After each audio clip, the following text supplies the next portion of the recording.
What a time. Wow, that is What a day. terrifying. Wow, that Holy really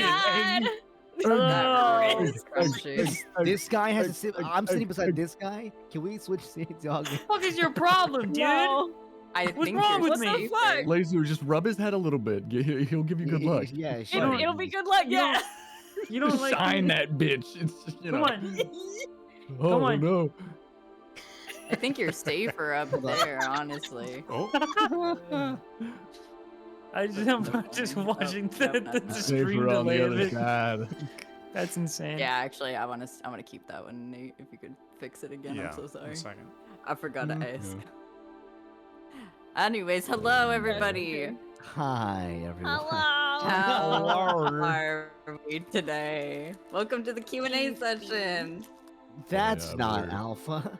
Who It's is that? not. Who is Who that? in the fuck? That's the Who the secret. fuck Alpha is Anarchy was that? just a bunch of mods in Yeah. a trench coat this whole time. Alpha Alpha was Onyx actually a weird twink in a twink. trench coat Who the would whole have time. guessed So true. You know? Hello. Yo.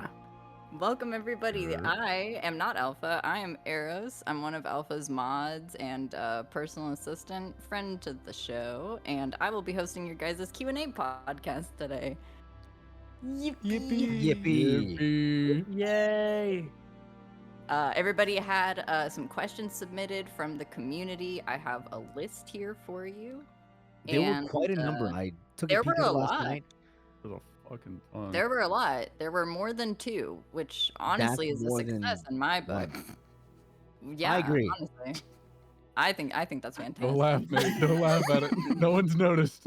Nobody's noticed yet. Notice what? Just try not to say nothing. No, yeah, I don't know what's happening. Yeah, no. They don't know I'm a glizzy guzzler. No, they don't. Like, But, it's not a serious thing. We're just yeah. goofing off. Yeah, man. it's fine. It's fine. Nobody has to roll for initiative or anything today, so I think we're good. Yeah. 100%. Oh no! Fine, is that watch an this. eye patch Oh my acid? god. I haven't seen any of these questions, so it's all new to me today. Yeah, I mean, I didn't prepare anything. I just like looked at them at like 3 a.m. I hit up still last night. I was like, hey, can I get the link? And then they're like, yeah, sure. And then I read them, and then I'm like, okay, honk shoe. And then I woke up today and I forgot all Honk of them. you. Yeah, it perfect. was at a ridiculous hour. I was like just going to bed too. I was like, okay, yeah, here. Honestly. Good night. I feel like that's better in a lot of ways. I think if you have too much time to prepare, it can seem a little practiced for stuff like this. You know, whereas like I want to hear like your reactions to the questions and everything. Yeah. I think that's really fun. I'm excited. We sure. have some really great questions. Let's go. All right, let's get into it then. So, Amelia Teals wants to know, what did you Okay. guys use as inspiration for your characters in terms of your outfits, your personalities, the voices, etc.? And we'll just go in VC order from the top. VC order. Who's first? Really? Nice, I'm last. Let's go. Whiz we. It feels so good. Actually, Eros, I think you're supposed to go first because you're above me. Yeah, Oh, I shit. guess Yeah, so. yeah. Oh shit. Your character, the one you Alien. play in the game. You know In, that Yeah. in one? the campaign, so as Alpha, the DM, I really got inspiration from Cyberpunk. Oh, And, true. And You play as Alpha. I play as Alpha. That's great. That was my only inspiration was Cyberpunk. Yeah. Oh, that's it. Yeah, Nothing yeah. else. That was it. That was it. There was nothing else. Okay, sorry, hold on. Repeat the question. Yeah. What did you use as inspiration for your characters? Like the outfit, the personality, the voice that you use? Oh my goodness. Wow. You know what? Having trouble remembering. Are No. you?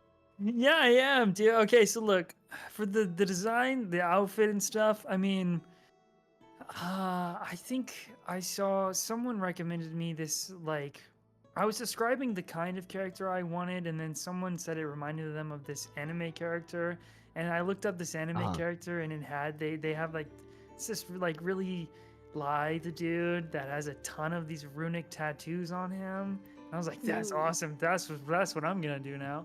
And then once I had to like visualize the character, I just started writing like why they have these tattoos, blah blah blah blah.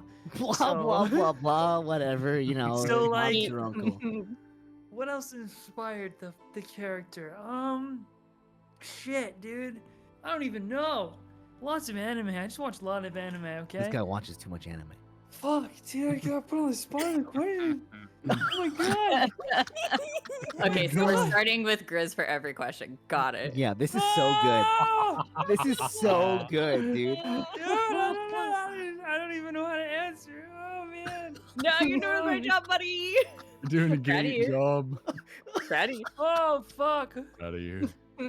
I don't even. Oh, I can't recall.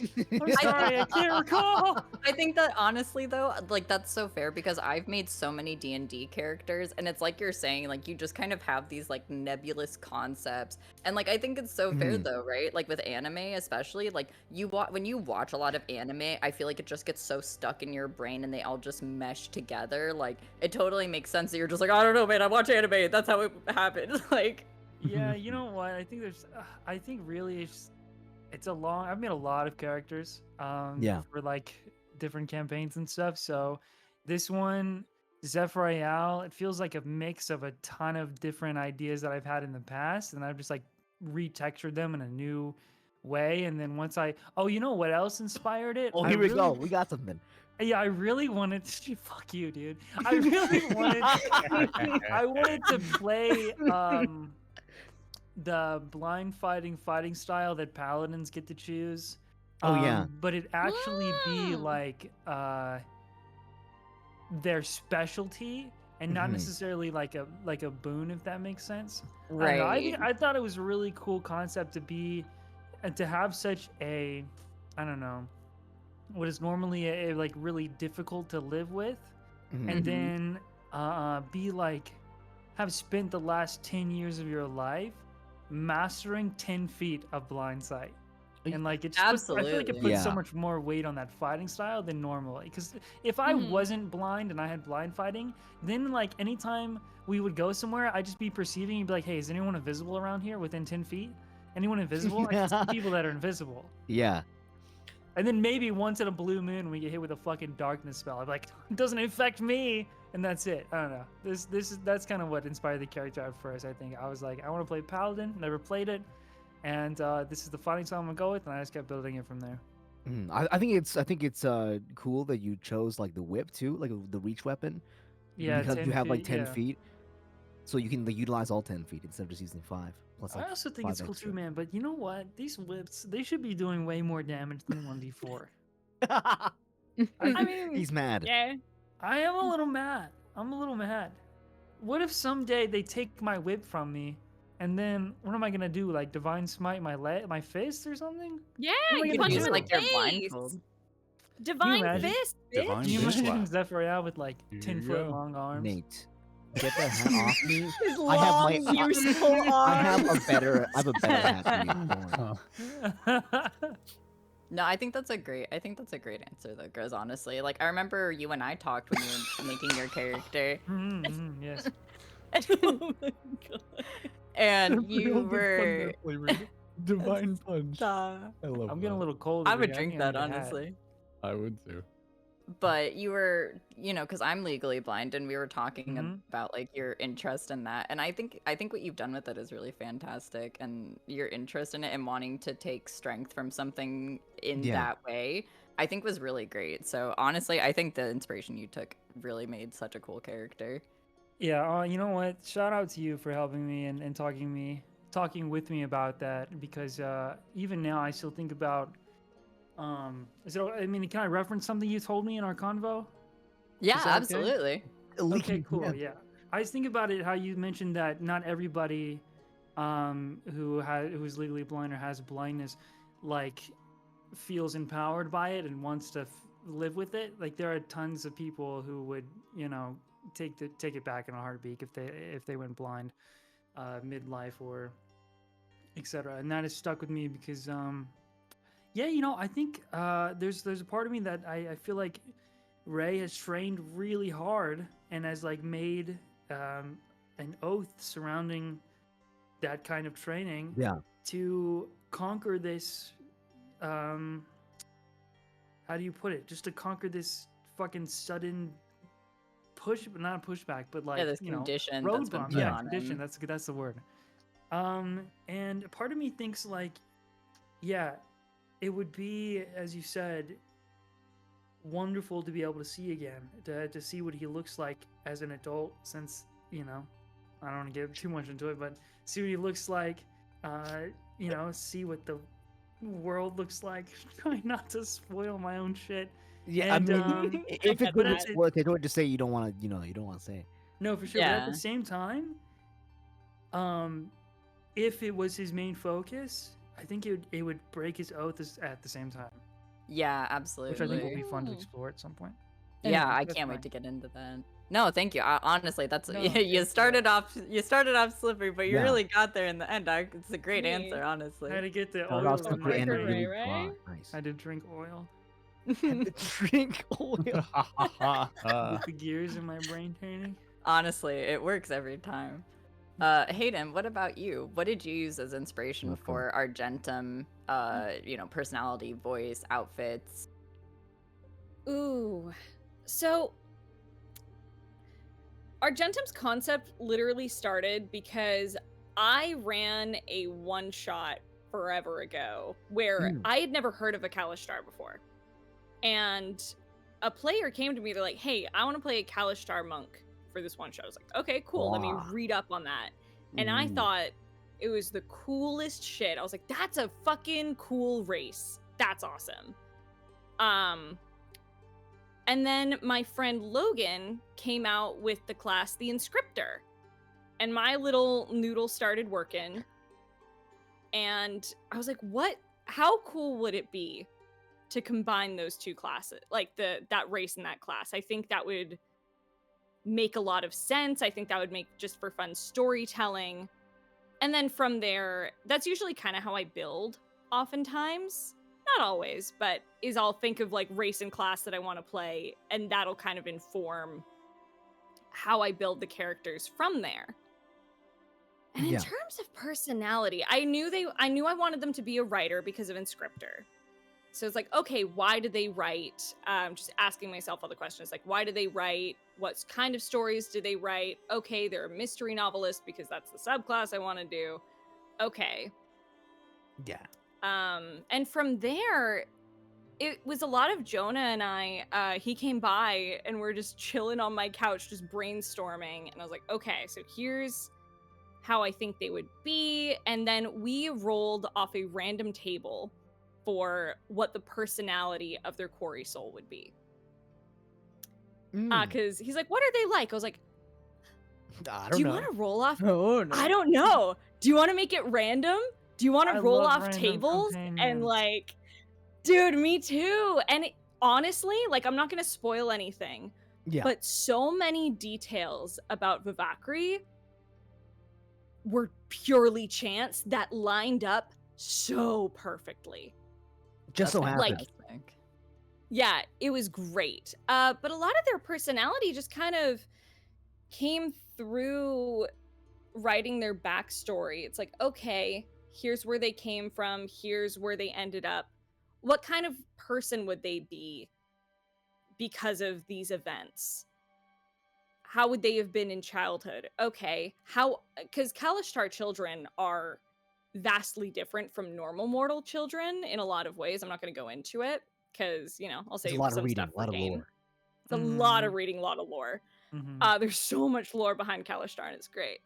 But oh no, did my thing break? Did You my sh- it's not easy being did it green. wait? It's Oh, not no. easy being green. Oh, What the no. fuck happened? I'm You're one a of those green green square. Canadian VTubers. I'm Green one of those. Canadian. Oh no, why is it okay? It should be back. It's my internet's shitting itself. Hold on. Yeah. I think it's funny That's because okay, you're that's the same. you're coming loud and clear through Discord, but you're Yeah. not. Yeah. My Whoa. VTuber is If I really need They to, I'll don't just put they your don't opinion want into you to it. speak the truth. Yeah. You're Whatever being this truth is censored. coming up, it's they don't want you to say it. They don't want you to say it. Okay. It's the hat. It's the world's smallest It's the contact. hat. There's It's that. like you're lying about your It's penis nerving you. size, They're Zilla. they're like you're lying, bro. You gotta be honest with us. You're lying, bro. Okay, You're it should be straight up back. lying. Where was I? But yeah, so a lot of like their personality came through just writing their backstory and just kind of Yeah. asking myself like informative questions as I wrote it, which is kind of just how I do character work in general. And it's what helps me get so connected to my characters in D&D is asking those informative questions as we go. As for their look, I knew I wanted them to be androgynous. Right. Because it had been a while since I'd played a non-binary character, because all my characters in Nat 19 are they're all gals and I love them. But I love my girls. but I was like, I haven't played a non-binary character in a while. And I really want to play a very androgynous character. And also with Kalishtar, it made sense because it's not just one soul in there, right? Right. So it felt made more sense true from a to character form. standpoint as well. Yeah, it felt very true to them. So, and their look, it just kind of came to me over time, just stewing. And also, like, I'm a sucker for round glasses. I love the short curly hair. I love it. It's a lot of things. It's just an aesthetic that I like. I'm like, I want them to look like they totally live in a library. Yeah, I want them to look like an author. They must Yeah, look like they I are want them books. to look. Yeah, I want them to be a hot nerd, you know? Honestly, not to bring There Alan you Wake go. into this, but I was watching an interview with Sam Lake, and he said the exact same thing when they were designing Alan's character. Is like once they got his Busted. character really came together after they decided like what the story in the background was gonna be, and they literally said the same. He literally said the same thing. Like I wanted him to look like an author. Granted, he's super Yeah. hot, but He you does know, look I exactly think like an author. he does. He looks like an author from the Pacific Northwest. I won't pretend that Alan Wake didn't have a huge I never would have guessed. I influence didn't even on know our you were a agenda. fan. Dude, we have to talk about it. I didn't even Oh. know you were a fan, man. I have so many my baby interviews to boy. send you. Oh, bro, please. I've already sent you. That's all I've been sending arrows. I I'm like, here's know. like 3 That's all we've hour been long talking video about. essays. We definitely didn't play Alan Wake on my stream for like 2 hours once, just info dumping No, about not it. at all. Wow.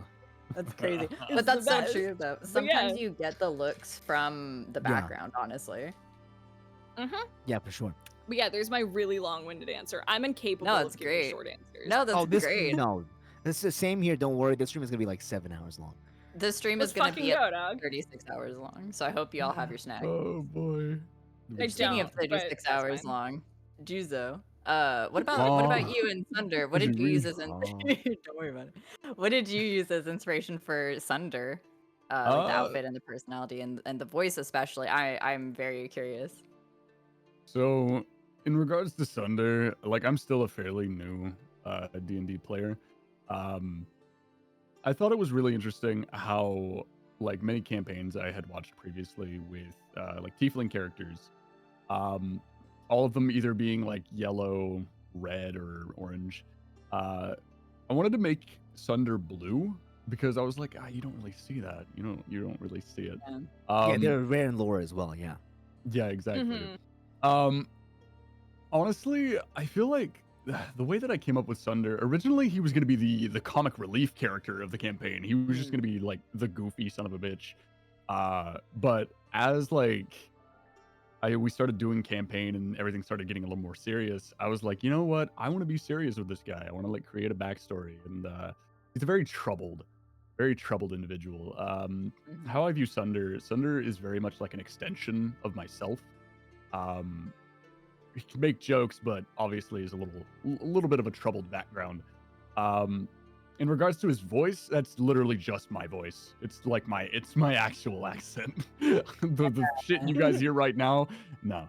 When I do Sunder's voice, that's what I actually sound like most of the time.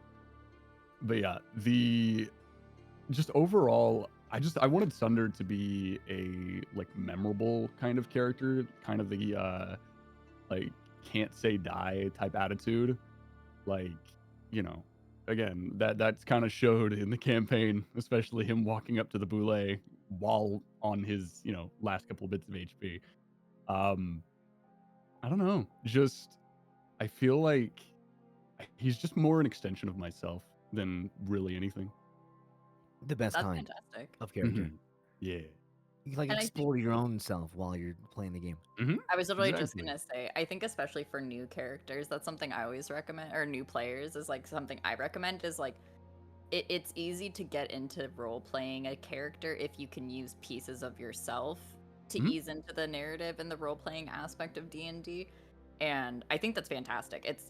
I think, and I don't know if you found this, but I think that's such a great way to build a character and get connected with it and like role playing in itself. So I think that's fantastic inspiration to use. Who needs Honestly, therapy it's when you have D&D? Exactly. Big agree. Exactly. D&D is free. Huge. Both are weekly, but one is free. You guys Mhm, have been getting my exactly. therapy bills, right? Oh I shit. mean, you know, Sure. Yeah. Okay, Yeah, cool. yeah, I buddy. hadn't gotten I mean- anything for a few months, so I just wasn't sure. I mean, Eros, you were kind of the reason why I decided to do the actual voice for Sunder. Originally, Sunder was gonna sound like he was from the slums. He was gonna sound like slum type British, like kind of like Yeah. a like dock worker, like I don't give a fuck type shit. Like But we ended Peaky up switching. Blinders type. Yeah, you gonna sound Dude, like you fucking know it, dude. Are you a You VTuber? sound like the Peaky Blinders Oh, yeah, most of the dude. time, but now it's Alright. now something else. Stop, mate. Everybody was doing like slight British accents. I was like, I'm gonna be different. This is gonna be fun. I like that you use your original accent. It fits, especially because you're pulling from your own personality and your own history a little bit for the character. It just Yeah. seems to fit so well. I know you had to pull in from my roots, or just Yeah. letting it fly. Exactly. I love it personally. I think that's great. Hmm. All right, Leju. What about you? What did you Alright. use as inspiration for Phoenix? Here we go. This answer's gonna be so fucking long. Let's go. I love I it. So We'll send it.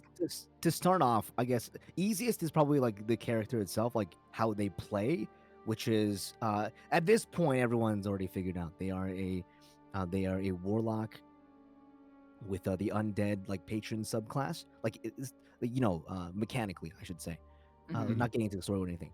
But the way that came to be is actually Phoenix was a repurposing of a previous character I had designed in the past that was not a warlock. They were a rogue that specialized specifically. This may sound familiar in like they had like these feats that help them hide and get like free crits, and all they did is just skulk in the shadows, then like hit crits like all day with a crossbow.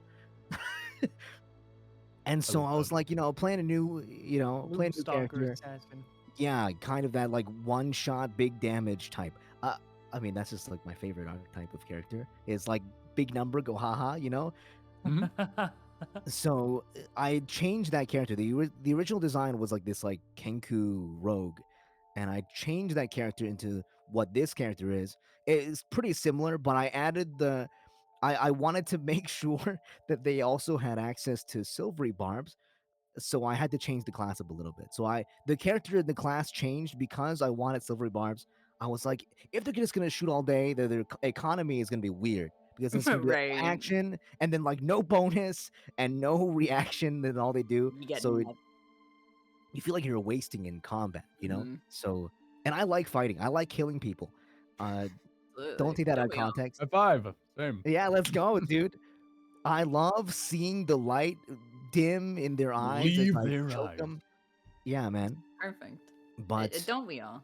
yeah, so I'm like, okay, maybe silvery barbs is the way. So I made a character specifically. All they do is they shoot and they make the DM's day sad when they roll a save, and then like, okay, roll again. That's But great. like, yeah, it's similar to like Lucky Feet and whatever. But that's like mechanically the way the character came together. Everything else I will say is, so for the character's appearance, this one was pretty easy. After I decided the class, I'm like, if this guy is like a guy who like shoots guys all the time, and he's like a magic user, trying to like imagine that, like a magic sharpshooter. I feel like it really, like, there's a lot of ways you can go with it, but the way I went with it is this kind of like a mystical like railgun type Mhm. design, and it like opens up. I don't know if you I probably explained this once or twice, but it like opens up, and this like the staff, the actual like arcane focus, like goes inside of it, so it like it holds the staff like vertically, horizontally, like in a rail. Great. And from there, uh, that kind of like design, it was kind of like semi inspired by I play too much League of Legends. It's somewhat inspired by like Aphelios. He has one of these rifles. His rifle weapon out of 5 weapons is like somewhat similar in where like it shoots. It's a long ranged like weapon, but it shoots like particles, And so Yeah. that's kind of like where that inspiration came from. And then the design of the character itself, like kind of came together because I chose the backstory for stat reasons. Okay. I chose like Hell a lot yeah, of the, dude. I'm like, There you oh, I go. want that. I want those you know, traits, and I want those like what is it, skill feats, skill proficiencies. And I chose that. I'm like, okay, now I gotta work with it. Uh, and so part of the appearance is basically from just like, oh, you know, like he shoots guys, and so like how would he shoot guys? He needs to be like somewhat concealed sometimes, and so the dark like clothing and stuff is all from that. And I wanted it to be like, I think this is like the first time I've played a D&D campaign specifically like with the notion that it would be streamed. And so I Hmm. wanted the character to be like kind of striking, but also like somewhat easy to draw. So it's like the outfit is pretty complex if you look at it from like really zoom in, but Right. I wanted the overall shapes to be kind of readable. So that if you drew him like chibi style or like really fast, like you still know it's him. You'd know who it was, yeah. And that's why he has like the ponytail as well. So like visually it'd be like easy to recognize. Especially because his skin is so pale and his like hair is so black, and so like you can like see like the color blocking kind of. But Yeah. I feel like a lot of like the design choices I made for this character specifically was because I knew it was going to be streamed, and so like in terms of the character itself and the like writing the backstory, I was like, you know, what's fun to watch is like a character that's just confusing as hell. I read like you know, every once in a while I'll read like these theories that people come up with, and I'm like, this is so funny. Yeah. I love watching these guys read like what make these theories because they're all so different. I've read like 7 Yeah. theories and they're all like completely different. That's And so fantastic. part of this, you know, the lore and like what I reveal and working with Alpha like this is so crazy good. Like I'm like, hey Alpha, what if this happened? And he's like, yeah, for sure, man. And then like we'll just like weave it in. We'll just weave it in, and then like some parts will be revealed, and then like all the viewers will be like, "Oh, what does this mean?" I'm like, sometimes I don't even know. Which is great. Yeah, sometimes even I don't know. I mean, I should know, but I didn't because I was stupid. That's on me. That's definitely on I me. I like your answer because it differs in a lot of ways because it sounds like you started making your character mechanic first, which Yeah. I think is so interesting because I feel like so many people go the opposite way, right? Where they decide what character they kind of want to play and then they fit the mechanics to that. Yours Mhm. is really interesting because you went the opposite direction, Yeah. which There's I actually a think big says a lot. reason for that. There's actually a big reason for that, and it's because before this campaign, I played in a campaign with a bunch of my other voice acting friends from like way back when, like 7 years, 8 years. We've been like tight for so long, and we played Curse of Strahd, like the Ooh. module, and it's such a great game. Like if you haven't played Curse of Strahd, please like you have to play Curse of Strahd. It is so good. But in that campaign, I played an artificer that had 7 billion spells, and I was like, this next campaign, I'm doing nothing. I Okay, ain't doing shit. listen, guys, one of you guys, you better, you know, rack your brains. I hope one of you guys is picking a brain character because it ain't gonna be me this time. I'm through making plans. Like that campaign, I went like crazy hard and like learned all my spells, like so I knew like everything I could do like by heart, and like you know took like crazy notes and like drew maps and like you know tried to craft glass because in Curse of Strahd and Barovia they don't have like crazy technology. I'm like they don't have like a lot of like modern tech. I'm like, hey DM, can I like? And are there any limestone deposits close by? And he's like, what? And I'm like, I'm trying to make some glass. And he's like, there will be glass in the store. Like, I'll make it. Don't worry. Like, he didn't want me to like craft stuff. Yeah, he was like, he was like, Yeah. even I'm not going that hard. That's so I was like funny. watching like Nile Red videos. I'm like, okay, how do I make hot sauce? Fuck yeah, out of, though. like, That's regular glass? awesome. That's But so funny. this camp, I was so tired at the end of that campaign. That I'm like, this campaign, I'm doing shit. So like, whatever I'm playing, like first and foremost, the mechanics needs to be combat wise. They're not doing anything. You know, every turn I'm just like press the Yeah. same button. I'm happy with that because I'm tired. That's great though. I think that allows you to focus on the narrative, right, and the role playing Yeah. aspect. So that's fantastic, honestly. Yeah, for sure. And there's still some more to this. Yeah, in terms of like, dude, there's so much more. Like the decision making wise, is like kind of I made this character like because it's for a show, and like because I wanted to make sure like everything meshed well. It was kind of like me sitting there like thinking about like what the party would need. I think it was hard because I didn't want to ask people what they were making because I think Right. people wanted to keep it a surprise. But so I was like, okay, at least I know what class you're going, and I kind of like fished out that. Well, I mean, Grizz, like, well, I knew Grizz was gonna be paladin or like a cleric or something like similar, right?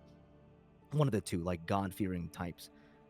And then I think Juzo said that they're gonna be a monk, like very early on as well. And uh, I think Scylla, you said you were gonna be like a spellcasting type. Like I don't know, like something Yeah, similar to that I effect. think I said pretty early on that I was Mhm. playing in Scripter mostly so I could be like, here's the file so you guys kind of know what the fuck that is because I'm bringing some Yeah. Nat 19 5.19 stuff in here just so that you guys are aware because there's a lot of spells I'm going to be casting that are not in Core 5e. Right. Yeah, it's not in the player's handbook. Yeah, and then I kind of had a figuring of I didn't hear the voice yet. I mean, the wall like caught me a little bit by surprise. Like he's a bigger character than I thought. Yeah, Like, we were gonna absolutely. go like a fighter type, and so, but I kind of like tried to like generally when you make a class like a character from a class, like you fit a few like different archetypes, right? And so I was like Right. trying to suss out like what kind of characters they're making and like what character might be missing like personality wise from the party. And I figured, you know, like some like laid back guy because my character also like just shoots right every day. And so like that's all he does. And so like in terms of mechanics, he's also quite like laid back in terms of like not having to like worry about spells or anything. And so it played into that kind of character as well. I just banked that like we might need like a shit eating guy, you know, like laughs at random shit, you know, says some out of pocket stuff, rubs salt in the wound randomly, awkwardly, like for no reason, type, bitch ass type. And so I made the character like that, and it works out because that's like me too. So like no trouble. I can just like turn it on. I'm like, but now I can say it, and you know it won't be like cancelable on Twitter. I'll be like, hey, yeah, you asshole. No, it's just the character. Yeah, He's a that's lovable what my asshole. character would do, you know? Yeah, exactly. Absolutely. Yeah, Lovable bitch ass is asshole. the character I went with because I figured That was that the class. most people probably wouldn't pick the bitch ass. You know what I mean? So I banked that there Right. would be no other bitch ass, which I paid off. It was a It was a gamble good for bet. sure, Yeah.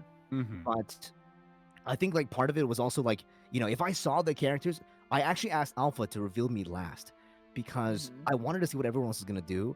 And in the case there was another bitch ass, I could just like play a different type of character. Switch it up. Yeah. Because like Phoenix like is kind of like broody, like dark appearance wise. So I could always just be like, oh yeah, from the beginning he was gonna be edgy. You know, I had like multiple characters written out just in You case. had contingency plans. I'm like, once I see all the characters, just in case we have one of those already, I'll switch it up. Don't worry, we're good. Yeah, absolutely. Nobody Pick else file picked 7. the Batman type. Yeah, there That's was so a funny. Batman type, you know, in the listing. Just just me waiting to see what everyone else is gonna. I'm like, okay, we're good. No bitch asses in the party. I'm dropping this idiot, That's and you're great. gonna have to deal with the consequences. That's my answer. No, that's fantastic. Hell yeah. Thank you. I it's so cool getting to hear the start of I think it's so funny that this is our first question because it really does start from the beginning of the inception of the story and the Yeah. characters.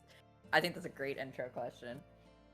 So Okay, thank you, I had Amelia. a question for you mid like answer, and then I forgot by the end. Oh, I'm sorry. I went Oh, off too long. can you submit it to the Google Forms? Yeah. for submit to for Google. my for this like the kid I don't remember. I Yeah, forgot. man. The next I time you have a forgot it. question for me, just feel free to cut me, like you know, when I'm like paused or whatever. Because if you wait, you'll forget for sure. I'm gonna be talking for like 70 years. I'm a yap guy, and so if I you have honestly same. if you have a Yapper question fan. and you don't ask it, you're gonna forget for sure, 100%. I relate so much. I'm such a yapper. You have to interrupt me because it will just not stop. Yeah. All right. We made it to question 2. Let's go. Let's go 39 minutes in. So the Neon Cat 66, their question is, besides your own character, what other character from the campaign, player character or NPC, would you want to play as now that you're this far in the campaign? Play as? play Yeah. it? Yeah. Oh wow. Okay, hold on. We played it as another person from our party, or like any Yeah. other. Yeah, I would say player character definitely counts as one of you guys. Okay, look. I would 100%. If Zephyriel dies, I'm coming back as Chef Luigi. Like first. You look like Chef Luigi right now. I do. I'm gonna. This is the outfit. You're getting the reveal of what my backup character Chef Luigi looks like. Chef Luigi. I'm gonna be a Fantastic. fucking bard cook. I'll be a bard chef or Fuck yeah. something crazy. That's I mean, you can take the fantastic. chef feat. Yeah, absolutely. You could. Oh, that's what it True. is. A chef feed. Yeah, man. Absolutely. Yeah, That's or I could be like fantastic. I don't know. I could be like a cleric chef, and I. Wait a second. This is Senji from Delicious and Dungeon. Yeah. I don't know why, but I'm I imagining. want to fight the with my chef from- pan. My I'm imagining the spatula. chef from Little Mermaid. Mm. Oh fuck yeah. But That's you so know what? funny. I also kind of want to answer the player character. Hold on, let me think. Who would I want to play? Definitely the wall. I don't want to be the wall. Yeah. Was a fun Hit little guy. hard. Mm-hmm. He's just a guy. Yes. Listening to you try to do the voice would be fantastic. I see trees. That's what it sounds like. Yeah, dude. Oh no. I Those are can't my believe- answers. That's great. Sick. All Hell right, yeah, what dude. about you, Hayden? Who would you want to play as, Ooh. PC or NPC? PC. Honestly, I love a monk. I would love to play as Sunder, Let's Hey, go. but I'm not doing the accent because I don't want to offend. I'm sure anybody. you'll be able to get the accent down. Don't worry. No. Takes a lot of training. You After can't few sessions. offend the Scottish accent. You I see can't nothing offend wrong. it. Just put No. yourself as get a kilt and get a nice little hat. Full send it. It's good. Full send it. No. Just Full get send really it. drunk. You'll You're be fine. great. You literally can't mess Exactly. Exactly. Just get really drunk and try to speak Gaelic, and you'll be all right. You'll sound exactly the way I do. My I'm friend throwing Carrie. red in your hair. up. My friend Carrie will beat me Let up. the red Yeah. take over. So funny. What about Yeah. NPC? Who would you play as an NPC? NPC. Hmm. John Dockwork. John Yeah. Dockworker. We don't Like my- even. That's perfect. We don't even know his backstory yet. Exactly, good. brother. Honestly, That's good. I've been in the mood to play a cleric lately. Maybe Mhm. Zyra, because then I can be a hot drow as well. So Hell yeah, dude. I vote for that one for personal reasons. yeah, buddy. I mean, for the story. Self Yeah, Yeah. of course. No, listen. I love her. Oh yeah, don't worry, we know. No, you God, don't. I've been so quiet about it. I don't know what you're talking about. You're like, you haven't even seen my AO3 tags, okay? Listen, Oh, man, God. I did not gay panic live on stream. I don't know what you're talking about. The Guys, amount of kudos I've given to these fan fictions. Y'all's Had to make fanfics, 6 by the separate way, are accounts. amazing. I love that it has its own section on AOE. Or, I AO3 now. know! We finally got our own section on AO3. I'm so Let's happy. go, dude. I love that. I've read every single fanfic on there. Chat. Shout I out just to need you, know community. that. Oh. Speaking of John Dockworker, next session I'm gonna ruin his life. What the fuck? Whoa. Ah, I Whoa. can't believe you're spoiling next session like that. That's crazy. He's raring to go Scripted. already. Just teasing. Scripted. Already. Scripted session. That's so good. They're all pre-recorded chat. I'm sorry that we had to tell Yeah. you like D&D's D&D scripted. this. Sorry to tell you. Listen, what if about you you? try anything, I'll throw you over the fucking boat, man. Not your disciple is my disciple. Yeah, that's their backup character. Yeah. Sure, buddy. Thought it was Zyra. Oh, true. It can, you know Interchange. what? I'll talk to Alpha. I want to play as both characters now. Just double fisting character. Yeah, man. There you go. Anyway. All right, Anyway. Jizo, what about you? Who would you play, PC and NPC? Ooh, PC wise, honestly, I think I'm about to go with like Argentum because like just it's such a unique concept for like character class. Just like the whole like author, like I can write my spells out into the wind and it just goes. Like it's just a really, really cool concept, honestly. NPC wise, well, they're dead. They're dead. Rest in peace. Oh, sorry. No, I'm not talking about Donut Boy. I'm not talking about him. So when we found out who died last session, as we were going to eventually like take care of Sunder's little issue, we Oh heard yeah. that one of the people that were looking for Sunder, Ildan, died amongst the Driders. Okay. I kind of Allegedly. like. I feel like I could play him. I feel like I could play him because Mm. secrets that I won't reveal. But yeah, Ildan Ooh, is a character that I okay. created like ages ago. Okay. All right, I see you teasing the Mhm. backstory. Yeah. All right, Leiji, what about you? Who would you? Okay. What other character would you play? Here we go. I guess we'll start with the PC answer, which this is gonna feel like I don't know. Maybe you'll think it's a cop out, but I think like when I think about the characters and I like listen to people like acting as the characters and like throughout the session, I physically like there I can tell like some things are from like the heart. You know what I mean? And so like if I played them like it would not be that character anymore. So it's like Yeah. it's hard for me to choose, be like, oh, I want to play as this character, other than it's purely for like mechanics. And if like because if I played them as like outside of mechanics, then it wouldn't be that character anymore. You know what I mean? Like what I Yeah. bring to the table is not what they bring to the table. But mechanically, definitely. I mean, it has to be Zeph because I like crits. I like a lot of crits. I like critting. I like pressing smite. I like seeing big number. I like haha. Like my brain is lizard brain. Oh yeah. Oh yeah. Once you take a hit of the paladin drug, it's hard to go back. Especially if you play some like OPs. There's like a paladin subclass. I don't think you're the one going that one. I think we just revealed what yours was like last session. But there's a different one that a friend of mine played a few like campaigns back. That was like he just has an aura that's like if you stand within 10 feet or 30 feet with him, you take half magic damage. Oh, yeah, I know which one you're that's- talking about. yeah. My friend Spencer played that. It is the most insane, unfair character I've ever seen. Good. Take half from all Yeah. magic damage. It's Oh, I broken. can't look at stream anymore. And like dude, and then he had like another thing that cut damage in half. So like he got hit by like a like you make the save, like fireball when you hit what hits you make the save and you take half and it does quarter damage. So like Yeah. the fireball instead of doing like 30 or 50, it does like 5. And so basically carried us throughout the like end of the campaign basically because quite a number of spellcasters in like some campaigns. But that aura is crazy. But yeah, in terms of mechanics, definitely a paladin. So Zeph would be the answer. And then for PC, NPC, it's I want to play as. This is gonna be interesting. I want to play as the ghost, like ghastly specter guy who works at the bar. Oh, yeah. yeah. Because he looks like a Misty Step abuser, and Absolutely. I would love to abuse Misty Step.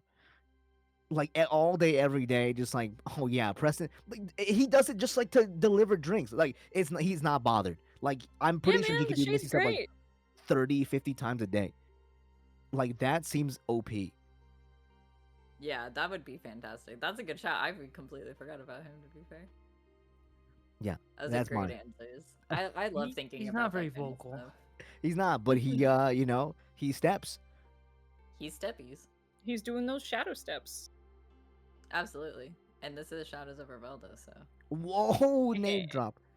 Oh my god. Holy shit. That's the Dude, name. The speaking of name? last session when the Drider came over the sky and covered the sky like this city in a shadow, I'm like, oh my god, we you're got like, the oh name my of it. god.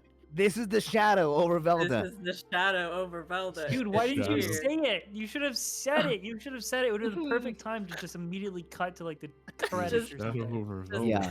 I was also Yes, you thinking could that. say there's a shadow over Welde.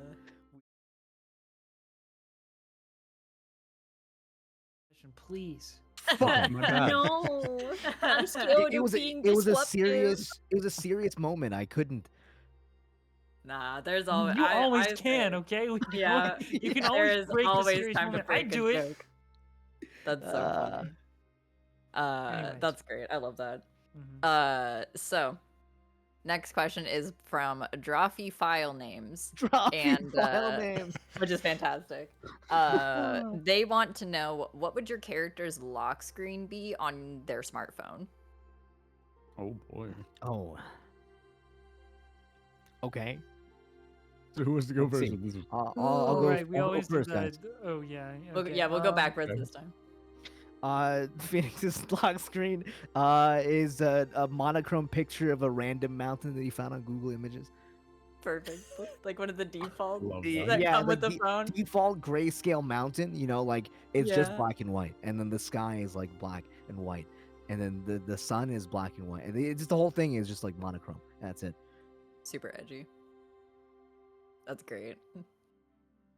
What about you, Juice? What would Sunder's phone? Oh boy, the way that I would envision it, I feel like Sunder would have an anime girl. This is a fucking background.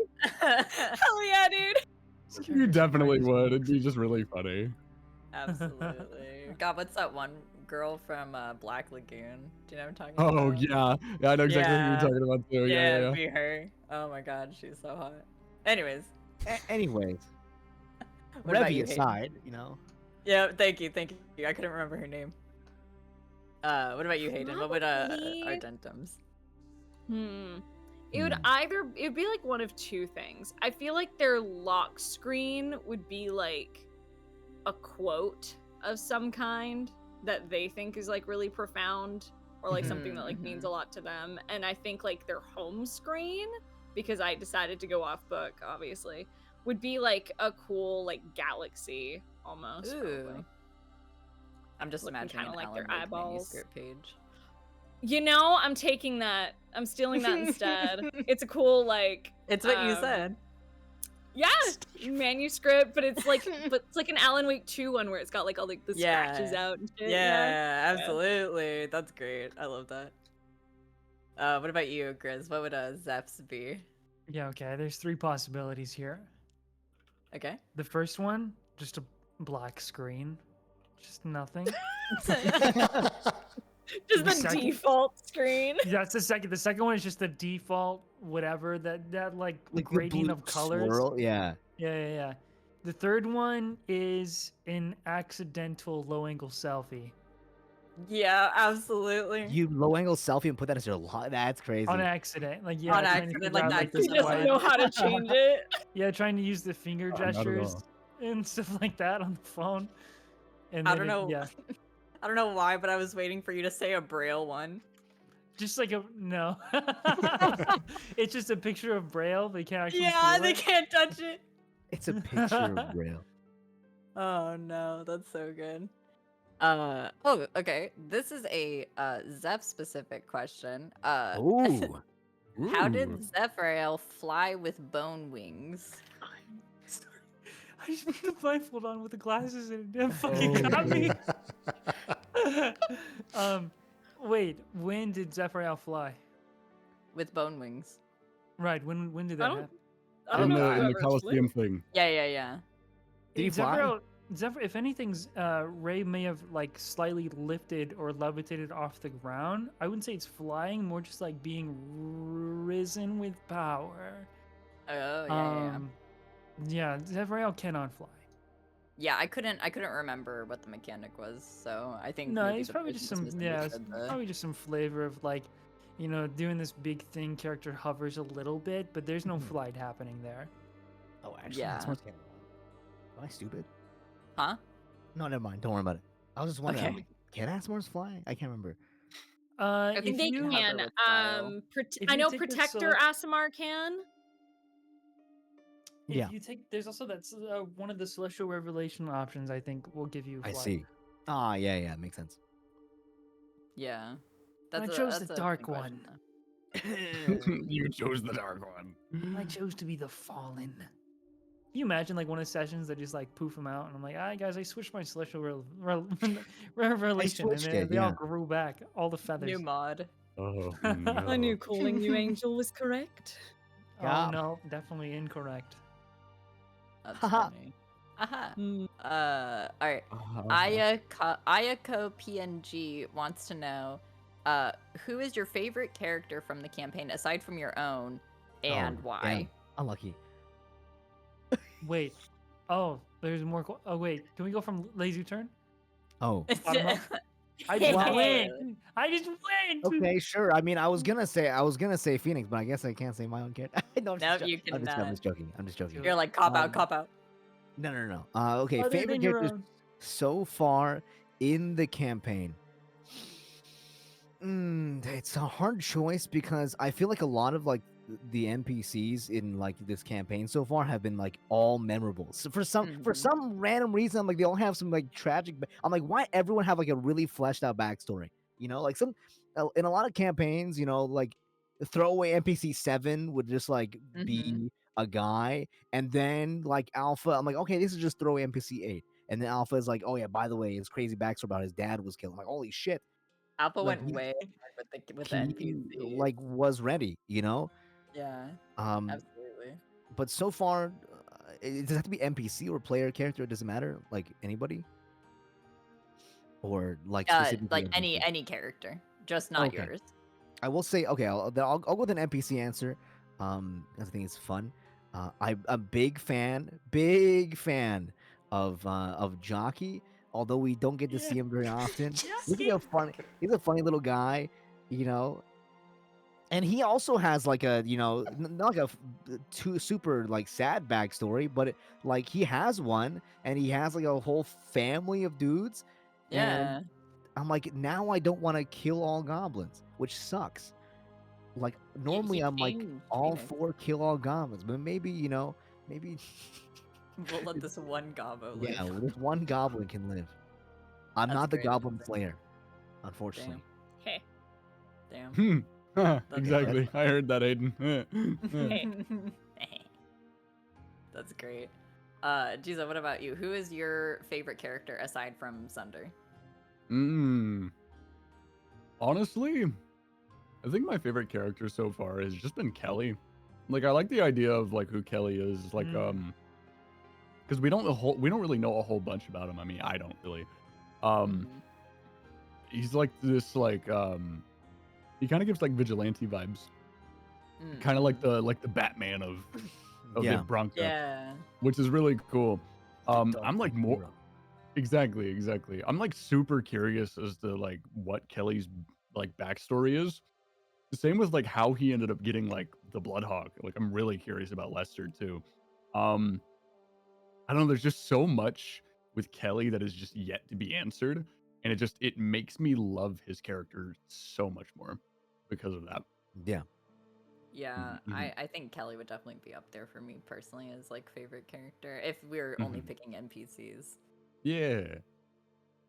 All right, Hayden, what about you? Who's your favorite character from the campaign? Honestly, I think I have to agree with Juzo. Like, I love Kelly, and it's a big reason is that like Jonah and I had breakfast like last month or whatever. Like we had breakfast a while back, and we were talking a bit about like Kelly's inspiration and things like that.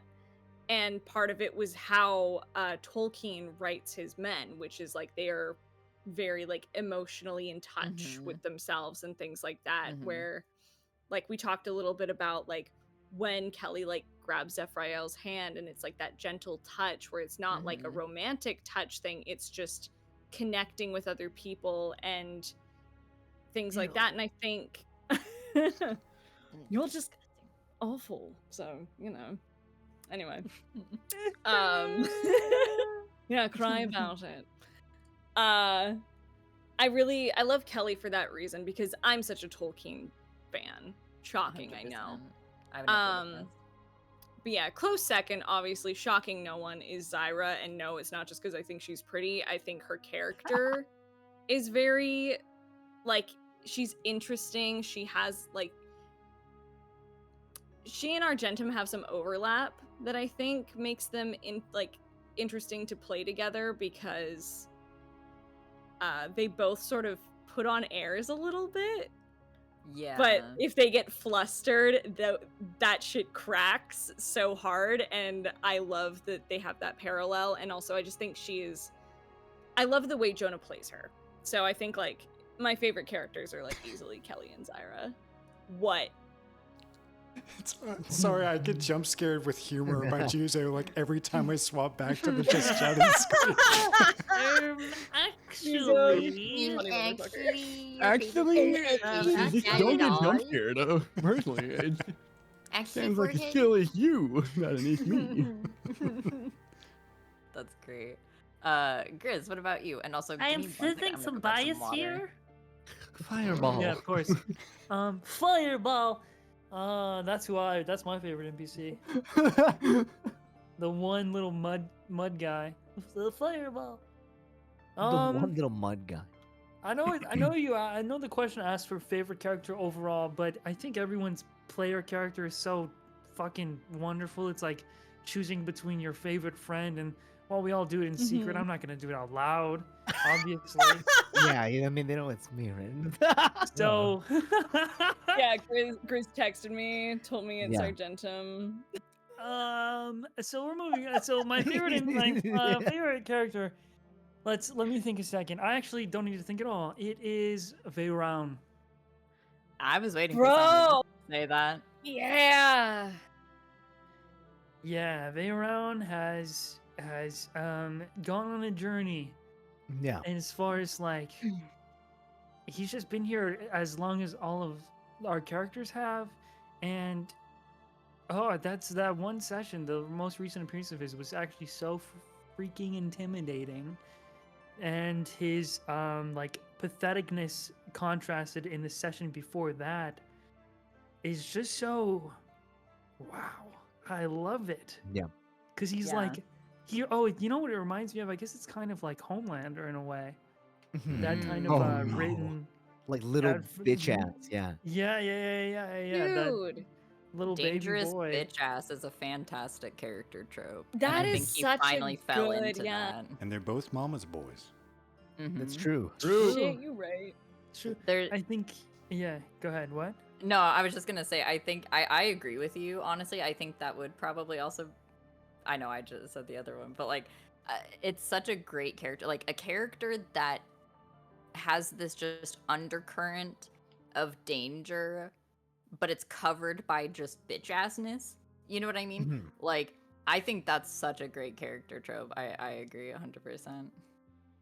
Yeah. Yeah, I think that there will be an interesting dynamic between Veyron and Rai Rai. The way you started, like your cadence changed when you started talking about lore. You're like, and I'm going to be very careful about what I say now. I know, I just think slow, okay? So I gotta. Licks a cute Nah, Wow. you're fine.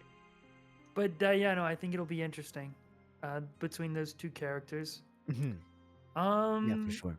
I also really like Elistray. I like the Lolth Pantheon a lot. I like how they're utilized, God, and how love it. they're played. That's great. No, yeah. Yeah, That's for sure. awesome. Veyron is like a close second for me too. But honestly, it's funny because I just came from Strahd, and Strahd is like he's powerful as well, but he's like always just like he is like a perfect guy, you know, like Yeah. in every sense of the word. Strahd is like always regal. He's like very sportsmanlike. He's very honorable, and it's like the complete like opposite of Veyron, like in every way. So like seeing Veyron like in a lot of physicality, like in ways of physicality and power, they're similar, but in terms of the personality, they're completely opposite. So it's like a kind of like a shocking to me after playing like in Strahd for so long, and then just like seeing Veyron, I'm like, this is so weird that this guy's like a little piss baby. Because the last campaign is like the complete opposite. Yeah. I love absolutely. incompetent villains. Yeah, I also think there's something to be said for characters that come off as one way, where, and Joan and I were talking about this, the session about before the last session that you guys played, Mhm. because I think it's really fantastic to see a villain that isn't taken seriously, I guess, in a lot of ways, or is taken for granted in certain ways, and then they switch a complete 180, and then everybody around it is just like, oh, okay. Like, I think that adds so much to a character in a lot of ways, and the way that Jonah plays him is so fantastic. It's really, really great. I is such a good love that character. he Mhm. committed. So I mean, Mhm. Veyron was always meant to be that big guy, especially of this little beginning part of the campaign. Yeah. Big bad guy. But man, he got shit on 4 million times in a row. Mhm. But Alpha did not back down. He just kept bringing him back. If I was a Yeah. DM and my players were like, "Ah, you're a stupid piss baby little bitch villain. I don't care about them," I probably would have changed it. But no, I would have dude. quit the campaign. And it was so much better whenever he like actually snapped and killed everybody. Yeah, for sure. Well, He deep took down, though, I my think we all mom and knew my he was really soul dangerous. friend. Oh yeah, for sure. Yeah.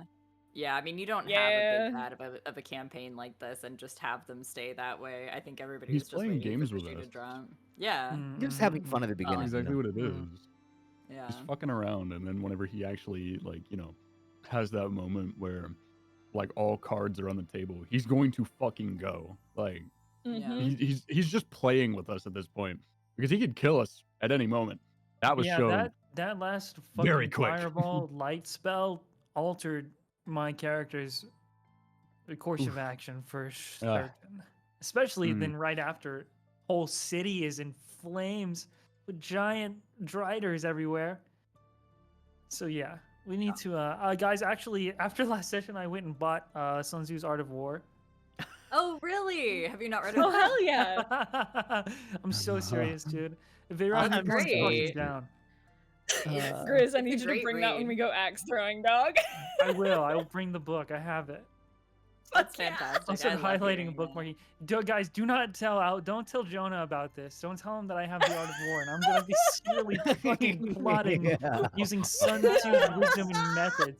That's my Just boy right surprise there. go, Actually. bro. Yeah. That's All right, I'm great. playing a conquest paladin, and we're gonna conquest God. True. That's Real. so My conquest is God. so true, Bessie. I'll That's have so some. funny. I'll have some. Never mind. Go ahead. Yeah.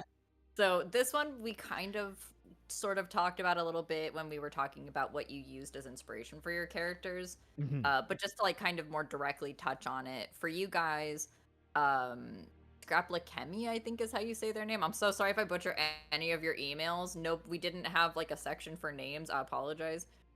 They want to know, did you guys design your characters as a group or was everyone separate when deciding what sort of character we were going to play? And we did talk about how technically everybody was separate, but I guess for you guys, like Leju, you were talking about wanting to go last with your character so you could kind of tailor to the group. Like, how Yeah. did each of you, I guess, approach making your characters separately as a group in that way? You know what I mean? Mhm.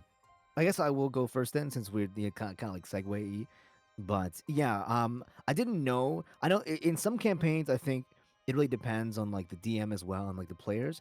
And going into this campaign, really like I only knew the DM and like Juzo, like from VTubing space, and Mhm. so not knowing most of the players going in, I was like, basically the first time we chatted like on stream was like basically the first time I met like half these people, and Mhm. so generally like it's for other campaigns in the past I've played, for sure sometimes it's like, oh, it'd be cool if like a couple of the characters knew each other, and like it kind of like already makes it so the party is like somewhat cohesed, Mhm. if a few of the players already like, or the few of the characters know each other already in lore. But I think for like the way my character fits, and I do like to play Phil a lot for the campaigns, because I played so many campaigns at this point, and I've kind of like played every archetype kind of, and so I'm like satisfied with whatever basically, Right. and Jack of all so trades. I'm happy to just like play whatever character. And in this campaign, I'm like, okay, like whatever they decide to choose, like I would like people to be happy playing this game. You know what I mean? And so like I would like them to get like whatever their first choice is, and like if they want to party up, they can party up, and then I'll just like I'll fit in there like wherever. So from my perspective, like I didn't plan with anybody.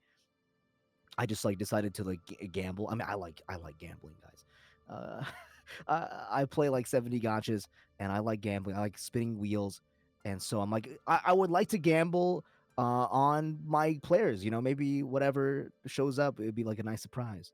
And so I think that's like the fun for me at this point is like learning about everyone's characters, and so I wanted to know like as little as possible about everyone's characters from the get go. I'm like, don't tell me jack all, like maybe a class, and I'll just like bet on like how they are, Right. and like that's more fun. And like learning about the characters like in pace with everybody else is so cool because I'm like whatever lore reveal like the fandom gets is also what I get. And sometimes I get people come into my stream as well. They're like, "Oh, what do you like about XYZ character?" And I'm like, "I'll be honest, buddy, I got no clue. Like I barely even know my own character at this point, like now, after 15, I thought I knew my character pretty well, but after 15, I'm like, who am I, Yeah, recontextualizes So like, everything. like if I don't even know myself, how do I know my party members? Like I'm sorry, like it's a non-answer for the people who came into my stream, but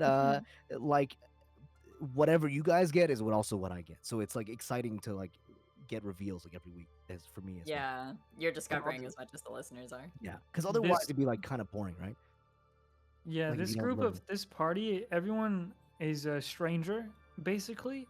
Even with the Wall and Ray, all Ben and I did, because we had like a session 0 where we all called privately and vaguely introduced what characters we were playing without really talking about their Yeah. personality.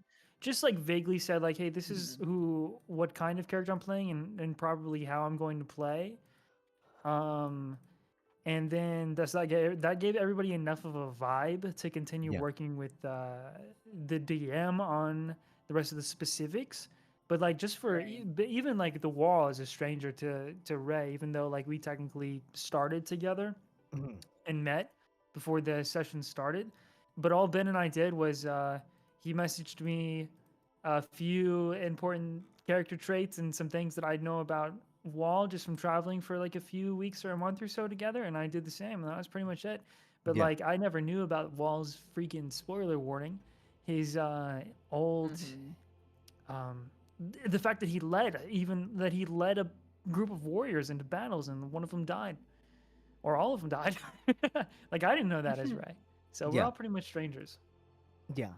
I will say that like the cool part about that is like it's you only have like time to grow too. It's like if you knew everything about another person, or another character, like there would be no more space, Mm. and so like getting to learn everything and like playing off each other is like the fun part for this campaign, at least from my perspective. And also I wanted to kind of I know like like some characters have ties to certain areas and like other characters, NPCs or whatever, they'll like know people or people will know them, etc., etc. And I kind of wanted to like um, be a little bit later in the how do I say, like the reveal list, kind of like Yeah. I told specifically Alpha that I'm like, okay, my character has ties to here, but like probably won't get there for a while.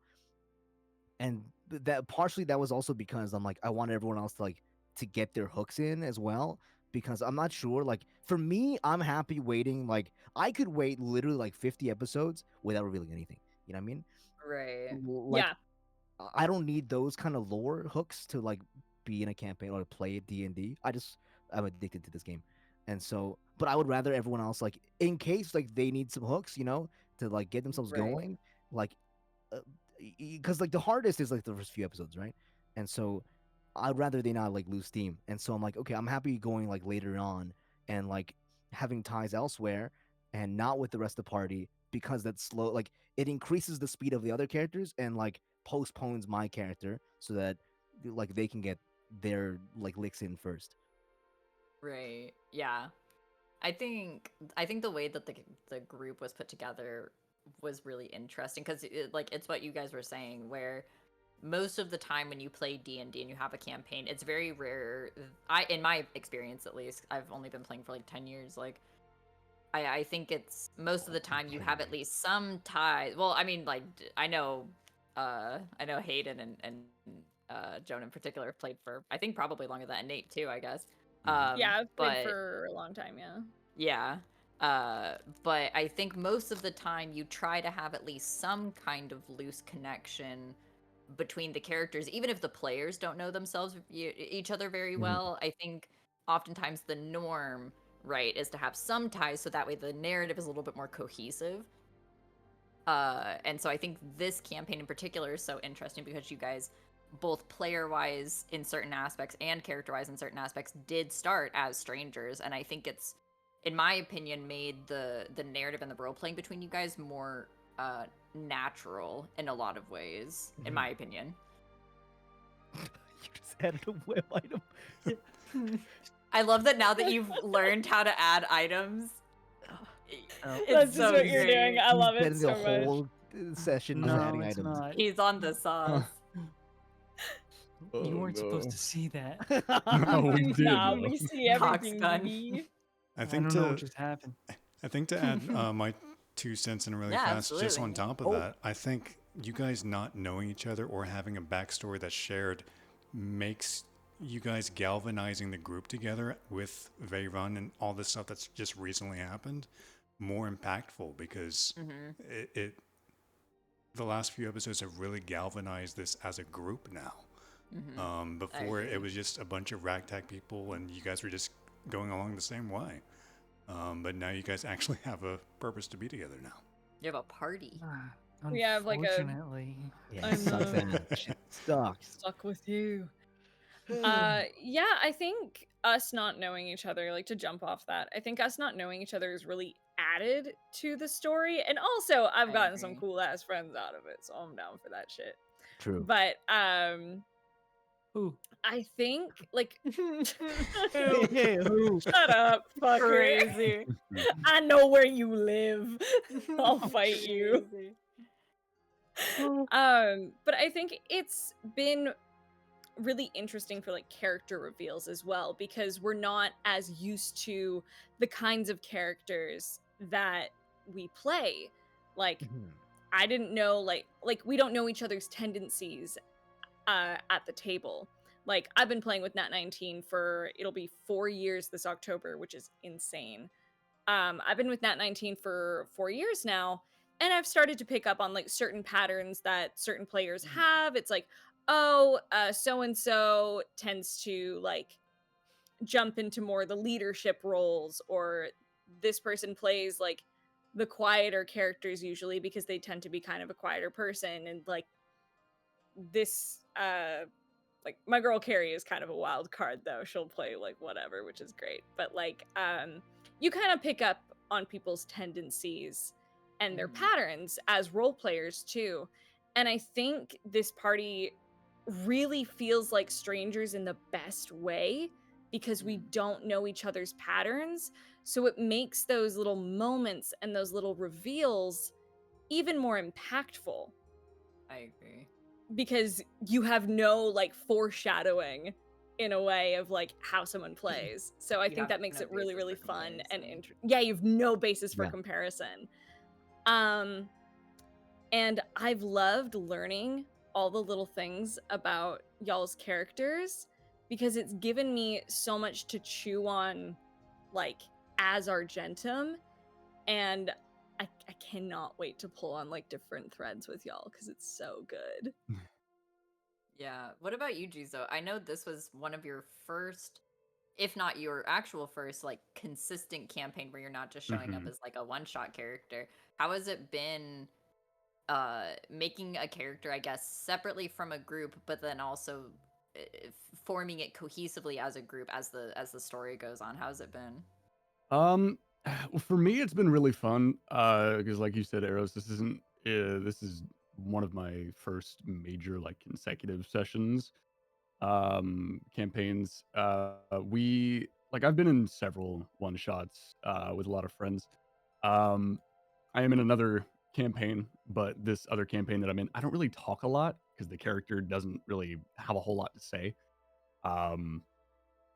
In general, this whole thing, like being able to create like Sunder and going into this campaign not knowing a goddamn thing. Like when I say I didn't actually start writing Sunder's lore until like maybe a month ago. So going into this campaign, I had no idea what I wanted to do with this character. We like segued into so many different paths for him. And we, like me and Jonah, eventually sat down and we talked. We figured things out. and then we went on our way with it. When we had session 0, like it's kind of like what Lezu said. I wasn't super familiar with everybody. I knew Jonah, I knew Lezu from the VTubing space. I knew of Scylla, I knew of Ben through like what they do for media. Oh, And okay. I had no fucking idea who Grizz was. I'm gonna be so honest. No idea. But like overall, It's fine. like He's so hurt. It's I'm so okay. sorry, Grizz. I'm so I sorry. didn't know who any of you were. If it At makes this, it better. listen, at this, like, whenever we first met, like, I really didn't consume too much like D&D content, so I had never heard of like Just Roll With It until like a week before our very first legitimate session, and I was just like, "What is this?" I was like, "This is sick as fuck." So I started like diving into more. Uh, Well, and now he's your emergency contact, so it all came there you together. go. There you go. But like, you know, going into this campaign with no knowledge of anything really, like not really knowing who is going to be doing what, not knowing the paths or like how, you know, Scylla worded it, like mannerisms, because Mhm. the only person I'm familiar with here in campaign is Leju. And in general, like being able to, you know, mesh and bounce random shit off of each other, and seeing how we've all come together as a group, um it's really nice because, like, you know, we started this not knowing shit. We didn't know anybody. uh like obviously there were some players who knew each other, but for me, no idea. um so just seeing how well we have all meshed together to create this, you know, this group of this band of misfits, as I'm going to refer to them as. Yeah. It's been fun. It's been a really good time. And honestly, I really appreciate like Jonah reaching out to me that one day, just being like, "Hey, do you want to play D&D with a bunch of other VTubers?" And I was like, "Sure." I was like, "Why not? I'm not super familiar with D&D, but why not? I might as well try something new." And I've just become obsessed. Like there has, you know, since we started this campaign, I've consumed so much media in such a short period of time. Um, it's honestly just, this is the most fun that I've had in a very long time, being able to do shit like this.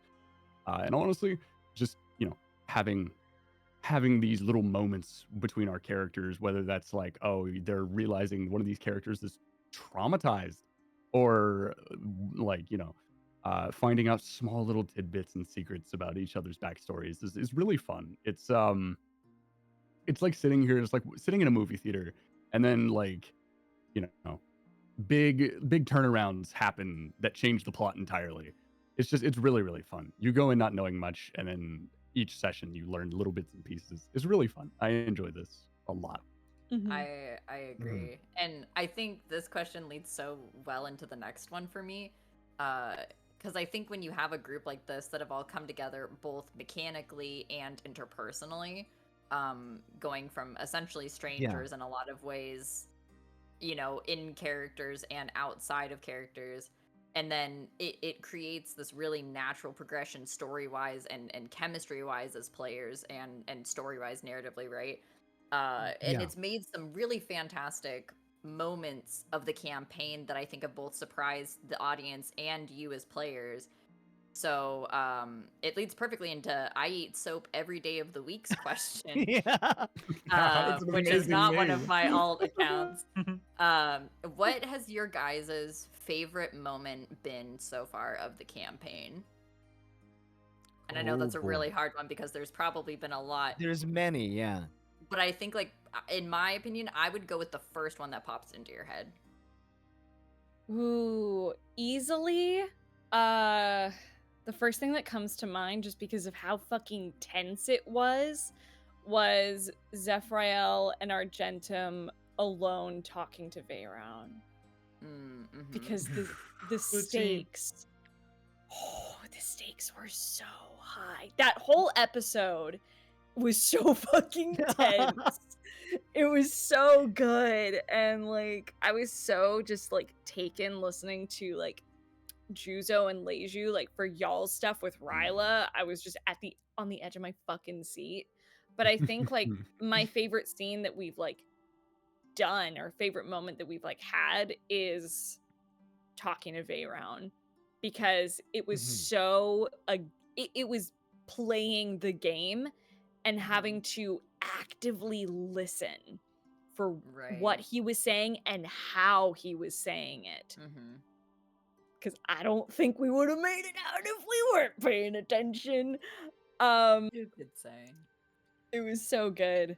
So good. That, and drinking the nightmare juice. That was a good time That was recently. great. Ah, That was a great. We love love the trauma. nightmare juice. Haha. Nightmare. Nightmare. Nightmare. Please give me my soul back. I'm lonely. I'm begging. I'm lonely. Put the soul back in my soul, Ooh. please. Alright, Juzo, what about you? What's been your favorite moment from the campaign so far? It's tough. There's a few. If it's like regarding like personal moments for like Sunder, I'm never gonna forget the Boule fight. That was like one of the coolest things I think I've ever done. Yeah, absolutely. Because my mindset going into that fight, especially after I was brought down to 2 HP, I was like, I'm gonna die. Like I am dying today. Like I'm gonna have to bring out another character for this. Like I had that mindset. So I was like, if I'm gonna die today, I'm gonna go out doing something really fucking cool. And getting in the Boule's face was not an expected thing. That was like anxiety driven. Like Yeah. I was afraid for Sunder, and I was like, what do I do? What do I do? What do I do? What do I do? And I was like, you know what? Fuck it. If I'm dying, I'm dying fighting. I don't care. I'll go in. So I did. I think like overall for campaign stuff, I personally think like the coolest moment was like the first encounter with Veyron, like Wall, like cutting a piece of him off was probably the coolest thing I've seen. I was like, dude, you cut a demigod, for fuck's sake. That's insane. I was like, he's not gonna forget that. We're screwed now. And yeah, like I really liked the first appearance of Veyron. It was a very narratively sound moment. Like not only just hearing Veyron talk, but also having like the presence of Lolth there, like speaking to us was fucking insane. Like that is one of those episodes that I'm just not gonna forget. Oh yeah. Definitely. Yeah. I remember the Boule fight. I remember that so vividly because I was drawing something and I was listening into the campaign, and when you said what you were gonna do, my head shot up and I was like, no shit. Like out loud, alone in my apartment, I was like, fuck off. It was such a cool moment. That's fantastic. Grizz, what about you? What's been your favorite moment from the campaign so My far? favorite moment? Well, I've been sitting here and like hoping anything will pop in, but there's been so many good parts of the campaign. It's hard to choose. There's really been nothing to pull from. I think maybe just because it's fresh, but I really like that last Strider fight a lot. I like how it ended, especially. I gotta say, I mean, being right about the illusionary child is a real big standout. Yeah. And honestly, I can't stop thinking about Chef Luigi every day. Like, I wake up and I think about I it. think I Chef think of Luigi. him. I think the entire sequence of Wall and Ray in the back of that place we were at, and then all the way up to that interrogation scene. That's got to be one of my favorite parts of the campaign. Yeah, But absolutely. Chef Luigi's a big highlight. That's great. Oh man, yeah, he's no, probably that dead. also I was- forgot. No, Oh, don't yeah. think about Chef it. Luigi No, can't think live. about it. He's dead He's in his fine. own back I mean, alley. he's like outside of the city, so maybe he lived. If Yeah, we John, don't know. no name, John, what was Dock Dockworker? Worker? John Dockworker. If John Dockworker truly wants to learn from Zephyriel, I'm going to morph him into a new Luigi. I'm going to say you have to talk Your like name this. is not John anymore. You need to wear the chef outfit. Puts his Dude, this wig is on. crazy. You think that's crazy? So funny. This is like some like M. My Night character would Shyamalan do. glass shit. It's gonna be like a fucking like a Food Wars type character. Their power is blowing everyone's clothes off with good food. That's I loved Food Wars. I'm not Divine gonna Smile. lie. Oh my god. it. Divine Spice. Great. Divine Spice. Spice. There Divine you go. Spice. I love that feat. All right. Leiju. Yeah, here we go. The issue is like a lot of them. It's like I enjoyed them all, like watching them, and so it's really hard to choose. Like a lot of like the recent character moments. Like, it's nice being the the guy who's just like taking a shit and shower while like everyone's like bonding and crying. 'Cause it's like Yeah. I get You to get to like watch it. watch. I get to watch it happen instead of like having to put effort and emotion. I'm like, okay, I don't have to feel today. It's whatever. I Yeah. could just like scrub dub, and then everyone's like, I'm like pointing and laughing. I'm like muting myself, eating a burger. It's so nice. Kind of like a Netflix show, but sorry. Where you just gotta chime in every now and then. Absolutely. Yeah. But I think I will say one of the most memorable moments actually is not even like from a character. It is actually after the Boulay fight, after we meet the the mercenaries, and like with the character that Phoenix lovingly calls Vic's Vapor Rubs because he like doesn't remember the guy's name. Like he's like, Yeah. who is this guy? Like I met him, like he gave me some money, like whatever. But like afterwards, where I like, Phoenix is kind of like a cautious character too, and he's like, maybe this will go badly if it's just a few people going, and so he follows, and then Argentum is like there helping him, and then like through the window, like halfway across the field, Phoenix is like assisting as well, and then he just like kills the guy. He like stabs him in the neck, and like avenges his like father. It was like a crazy moment from like a side character I thought like nothing of. It was like a complete 180, I would say. Yeah. Yeah, From that's from great. like That was from so like a clutch. yeah. From like a random, I thought it was just a random throwaway. That's the random throwaway character 9 that I was talking about earlier. Actually, Yeah. is I knew that it guy. because I felt that. I felt that in the same moment. I was like, oh, these just some random dudes. And he's like, "Will you help me kill this Tin guy?" I'm like, whistle. "Whoa!" It's a whole scene. Yeah, it's crazy. You're like, hold on, man. I didn't expect to feel this right now. It's like some visceral like. I was just trying to talk my way out of a situation. I was just trying to Yeah. not get stabbed. I was like, all right, I'm gonna turn up the charisma. Yeah, and then he goes in there and he like fights the guy, and then he like they have a scuffle, and then they're on the ground, and he stabs him like in the neck. I was like, Jesus. You're like, oh, okay, all right. Yeah, and we got a free horse. That's cool True. Get a too. horse. Any Honestly, scene where you hearing- get a horse. It's Very good. Good scene. I'm kind of Yeah, like hearing what Laser said about that specific scene. I'm like really curious how all of y'all thought about whenever y'all heard like what Sunder was wanted for.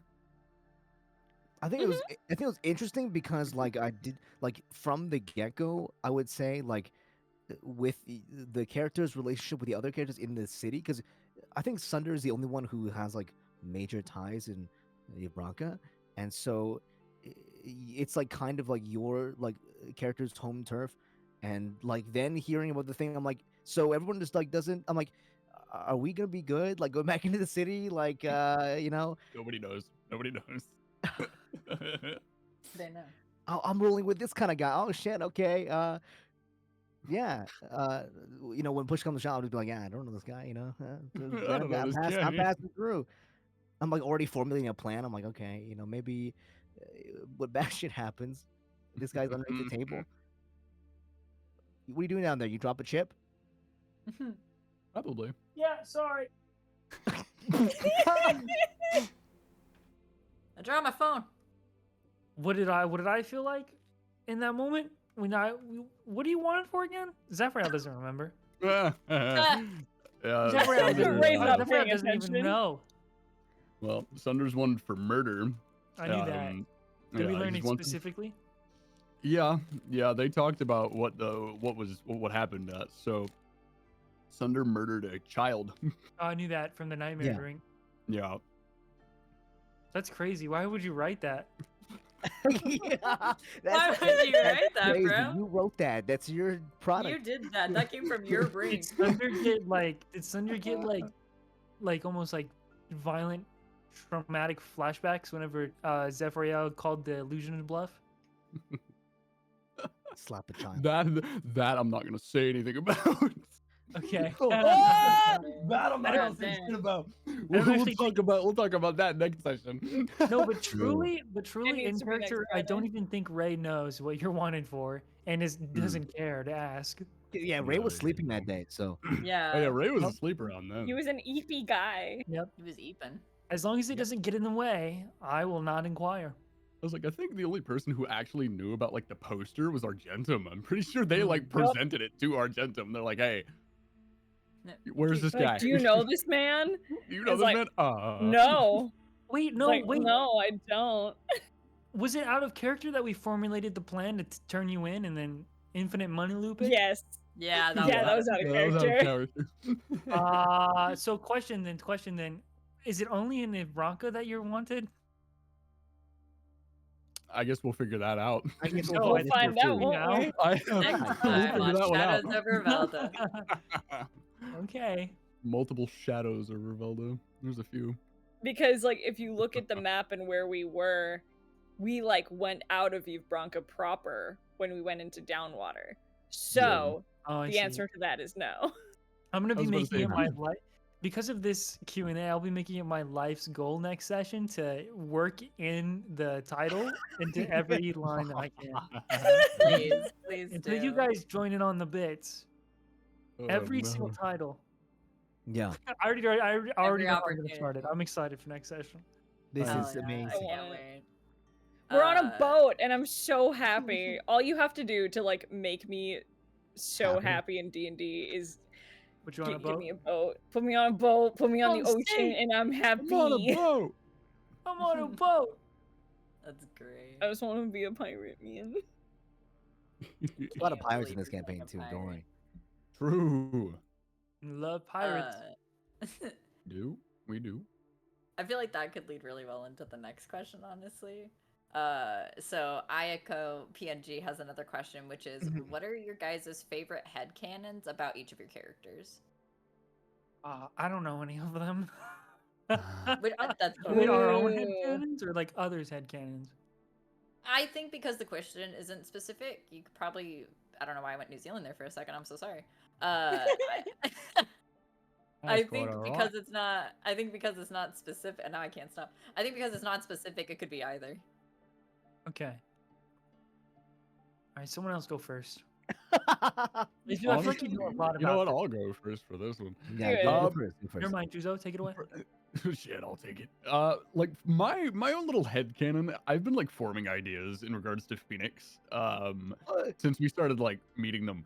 And like the headcanon that I have right now for Phoenix is just he's like the son of like somebody really fucking powerful, and we just don't know it yet. He's just like I don't know. I feel like he gives like rich boy vibes sometimes, and I'm just like, I wonder who all he's affiliated with, and we just don't know it yet. It genuinely, especially seeing the clone, it really makes me wonder like what is going on for this guy. It's just there's so many questions that have yet to be answered. It's This just is so perfect. there you go. Oh. Yeah. Could I listen, could we maybe look, I know the question asked about this, but could we maybe give their headcanon on everyone's characters? Oh, Okay. you know, that'd be interesting. Ooh, on yeah. each other's characters? 'cause Yeah. you just went you did Cannons on everybody. and do the other ones now. Yeah, that's what I'm All saying. right, bet. My headcanon for Zeph, Wait, not like me. I've nah, you going now. You going now, buddy. Hold on, not me though. I think for like my headcanon for Zeph is like Zeph isn't exactly who they've said they Wrong. are. Like Wrong. I'm kidding. wrong. Like I don't know. I feel like I don't know. Like like I said earlier, I've consumed a lot of media, and I have a weird feeling that Zeph is like not exactly saying it, but I feel like Zeph is like one of the chosen like people for like specific things, I feel like Zeph could very well be Lolth's chosen, and we just don't know it yet. Um, for all we know, it's like, I mean, hey, who knows? Um, but I don't know, like especially with like some of the shit that like Elistray said, of like, you know, like keep an eye on certain people to like Wall. That really got me thinking. I was like, who's Wall actually going to be keeping an eye on? And it just like it usually will click back to Zeph because like we still don't know a lot about Zeph. Like we've gotten little crumbs, It's true. and we haven't really seen much. But yeah, that's like my headcanon for it. I feel like Zeph is just like this this embodiment of like the church, and like nobody really knows just yet. Okay. For Argentum, I feel like in regards to Argentum, especially like now finding out they're a Kalishtar, it's just where did most of the, like, I know you said most of these stories came from like the little voice in your head, but like were you like was Argentum raised like amongst other Kalishtar? Were they like raised like by like another family? There's a lot of questions for Argentum. And like hell, like Sunder doesn't really know too much regarding Argentum because he wasn't there for that conversation fully. So he only got like the bare minimum.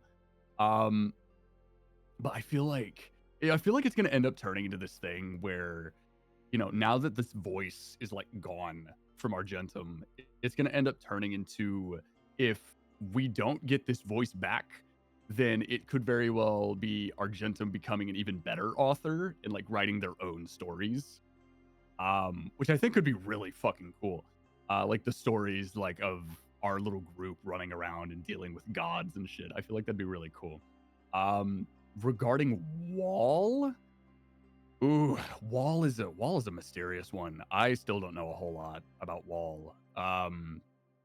Hearing that Wall is like one of those people that would lead other warriors, I feel like we still like don't know a lot. I feel Wall could very well be like a Goliath war general, and we don't know. Like I feel like Wall could have led so many warriors to like wars.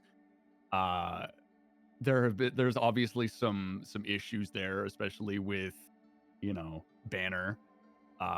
Like I want to know more about Banner, honestly. I want to hear more about like Wall's like backstory. But like that's my headcanon for Wall. He's just like he was like a military general that we've never heard about it. We've never heard about it. Like there could have been wars written in history that Wall could have been a part of, and we just don't know. Yeah. Yeah, Yours there's is that. yours for Wall is way cooler than mine. My headcanon for the Wall is that he actually is like super passionate about like carving animal miniatures. Now that's a headcanon. Oh my god. Because you're Bro was just a like out here farmer. speculating. Genuinely, like I think it probably happened like third or fourth session listening to Ben make the Wall as a character. I was like, this motherfucker makes animal miniatures. Like when he is just like watching over everybody sleeping, he just pulls out this little pocket knife and is just He's whittling away whittling. little like squirrels and shit. And like when he has the time, maybe if he's in the city, he paints them. I wanted to paint. I wanted to paint. It's Like, I wanted to be the painter. I was led into this life that has just chosen me. Like, oh, okay. yeah, yours is like so serious, and I'm like, he paints animals. But yeah, my headcanons for the characters are all very speculative. If we're doing like goofy shit, yeah, Zeph definitely loves the group a lot more than he gives off.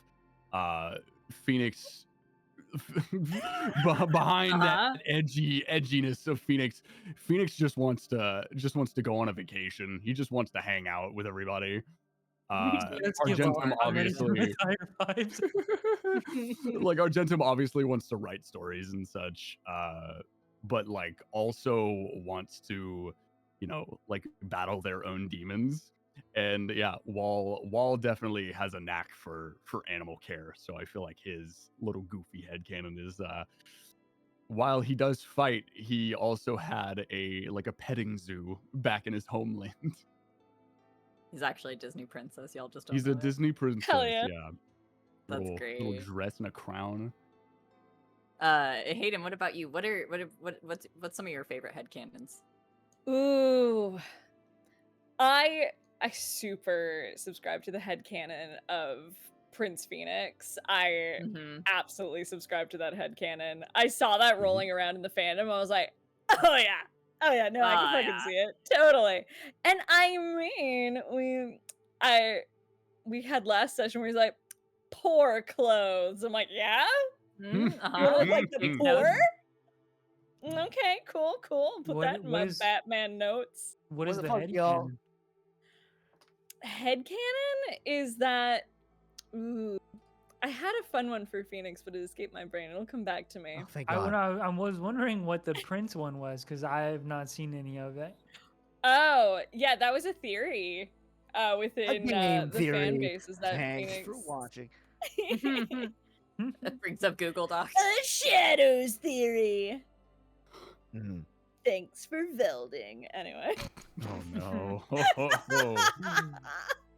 I'm just imagining you guys opening a fast food restaurant. Thanks for Velding. Thanks for Velding. Thank you for calling Velding. My headcanon for Sunder is that he sings. Is that You got this headcanon because you heard me sing on stream. That's not even why, dog. I thought of that before I knew you sang on No, your that's goddamn fair. streams, That's motherfucker. so funny? If Sunder sang me an old Scottish lullaby, Straight to sleep. Straight to sleep. I might start subscribing to a few headcanons. My goofy headcanon for Zephyrael is that he likes to finger paint. Not where I thought you were going with that. Not where I I'm thought you glad were going finished either. it. Always lewd, okay? A little too long. Thanks for the episode. I was doing like the neck cutting to Nate, like cut it. He likes to finger paint. That explains the runes on Zeph's body. They were finger Yeah. painted on in a mirror. That's why he doesn't know what they say, or why Exactly. he originally said he didn't know what they said. They and he could was just mean fucking this around. or whatever. You What guys did just you mean by this? Like, I don't know. Was That's wholesome. funny. Listen to me. I tried. Anyways, I'm so sorry. I'm so sorry. No, it's okay. Listen, Eros, I'm not always lewd, okay? No, but I am, and I apologize. I know. I have an off switch. I don't. I'm on all the time, baby. Oh man. Mine's the same for the wall though, because mine was very much like he's got such a soft boy heart, and I'm like, I feel like he totally whittles. Like he Yeah. He's just a absolutely whittle whittles. guy. He's a whittle guy. You know what? This just came to me. I feel like Phoenix is into kayaking. I don't know why this popped into my brain. Honestly, if he's I a was prince, like- absolutely. Yeah. I was like, I just want everyone. My headcanons are like, no, they're just weird or like hobbies that people have because that just like makes my brain happy. I don't. It's hard to say for like a headcanon for like Argentum. I don't know because like it's all shit that I'm like, no, that's real and in their backstory. Yeah, absolutely. You're confirming every headcanon about Argentum was real and in their backstory? Wow. That's yeah, crazy. totally. Listen, it's real until proven otherwise. So true. Can I, Just say some shit, guys. Whatever flies. can I say a headcanon that I have about Argentum? Please give me Mhm. all your headcanons. It feeds me. So my headcanon about Argentum, and it happened probably session 1 or 2, to be quite honest with you. I was like, Okay. this character has to wear socks at all times.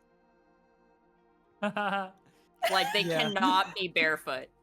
They Socks cannot. only. Socks Yeah, on yeah, all I the see that. time. I don't like after listening to your character, I was like, this motherfucker has to wear socks constantly. Cannot have their feet touching anything. I Probably imagine quite also- in the shower as well, honestly. They probably have Oh, you- irritatingly cold feet too. Yeah, yeah. Like just You're the just texture. explaining. Like I don't usually wear socks, but I'm like irritatingly cold feet. I was like me all the time with my shin circulation. No, Mhm. Sam. That's so funny. God damn it. But yeah, no, that's me. It's all very goofy. Nah, I like those kind of headcanons, so. Grizz, what about you? What are some of your headcanons about the characters? Yeah. Here we go. Here we go. Here we go. Here we go. Here we Let's go, go. let's go. Here we go. Here we go. I'll be honest, for the first few episodes, I was like trying to think about what's going on with everyone, and then stuff just started happening that I did not expect, so I gave up. I was like, Mhm. I'm just gonna let you guys. I'm gonna learn about this when Zephyriah learns about this. Okay. Mhm. Anyway, That's so fair. my first headcanon is about. I think the wall is a deeply distraught and broken man, empty on the inside, using songs and stories as a way to cope and live outside of his own life and brain. Do I keep going? Yeah, absolutely. I'm on the edge of my Yeah, seat. keep going, And bro. I think he is he is like Kratos from God of War. Okay, that's Cool. where He's I on was this- thinking you were going with He's on it. this path of atonement, but he wears this really joyful, wondrous Mhm. mask. Yeah, that's um, good. That's my headcanon about the wall. Okay, my headcanon for Sunder, I think he is a deeply broken, distraught, Uh-huh. empty shell on a path of atonement for killing a kid. That's my headcanon. My other headcanon is that Sunder cheats at blackjack. Damn. I can believe that. I'm really good I at would follow blackjack, you fuck. How dare you? Yeah, but it's Sunder. Those are- Let's see. My Okay. headcanon for Phoenix. Oh god. Good. Super happy guy. Like just really, really happy. Everything going on. He's like the most put together, most stable out of everybody in the entire group, and is just putting on this, darkness facade. He's just And baiting you. Just good bait. My headcanon is that you know what? Honestly, I used to think that he was a zombie, and that he got his powers from a lich, and now I think that maybe that there are more. I think my headcanon is that there are like 50 phoenixes and in like a lab being grown in a lab, and Ooh, like in they're test all like tubes. yeah, and this is like Phoenix fucking 4.0 or something, version 4, trying to do some sort of job right this time. I don't know, fuck it. My headcanon is that he's a time traveler. That'd Oh, yeah, be Time Lord insane. Phoenix. Let's go. That's It's actually crazy, Doctor right? Who. Yeah. No, definitely deeply distraught, broken, empty on the inside. Not happy. Yeah, at yeah, all. absolutely. The darkness. Okay, last The but darkness. and least, last and least, are my Damn. headcanon for. Damn. Last I'm and kidding. least. I'm kidding. Last Fight you. but not least, my headcanon for Argentum. They are a child Oh, okay. in a grown person's body. They are a child. Stops. It just stops talking. And that they suffer. Uh-huh. My Okay. other headcanon is that they don't like gummy textures, Uh-huh. so they have to cut around the. I was gonna say they cut around the fat and meat, but then I just developed a new headcanon that they don't eat meat. They don't Okay, like that the they're types that eat meat. vegetarian. Yeah, that's my headcanon. Yeah, they do.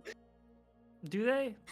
Oh, right, the ham lady. Of course they do. I was gonna say that is not canon, but you know what? That's the Um, point of a head canon. Let's see. My final headcanon. They are deeply distraught, despair, empty on the inside, broken, and Damn. True. So they're true, on a, Bestie. they're on a they're on a They're path so of happy atonement. Just the all the whole time. party is the same character. Literally, They've We're all never on a cried path on a of once. path of atonement. atonement. That's my That's headcanon. great. My headcanon is that without me, this party would die. At the very least, be underfunded. That's true. True. You have no I'm idea. gonna rob the shit out of you. You have no idea. I mean, I've been studying the art of war, but I'm also looking for books on finances and pyramid schemes. That's great. I have a couple I can recommend actually for no reason. A couple pyramid schemes? Yeah. All right, as long as I don't have to like sign up and be my own boss. Well, how else are you gonna learn about it? Well, It's only $20 Yeah. a month. this is good. This Only- is good. I'm writing this down. Yeah. Oh my Lazy. god, John Starting Dockworker pyramid. is going to fucking have the worst life.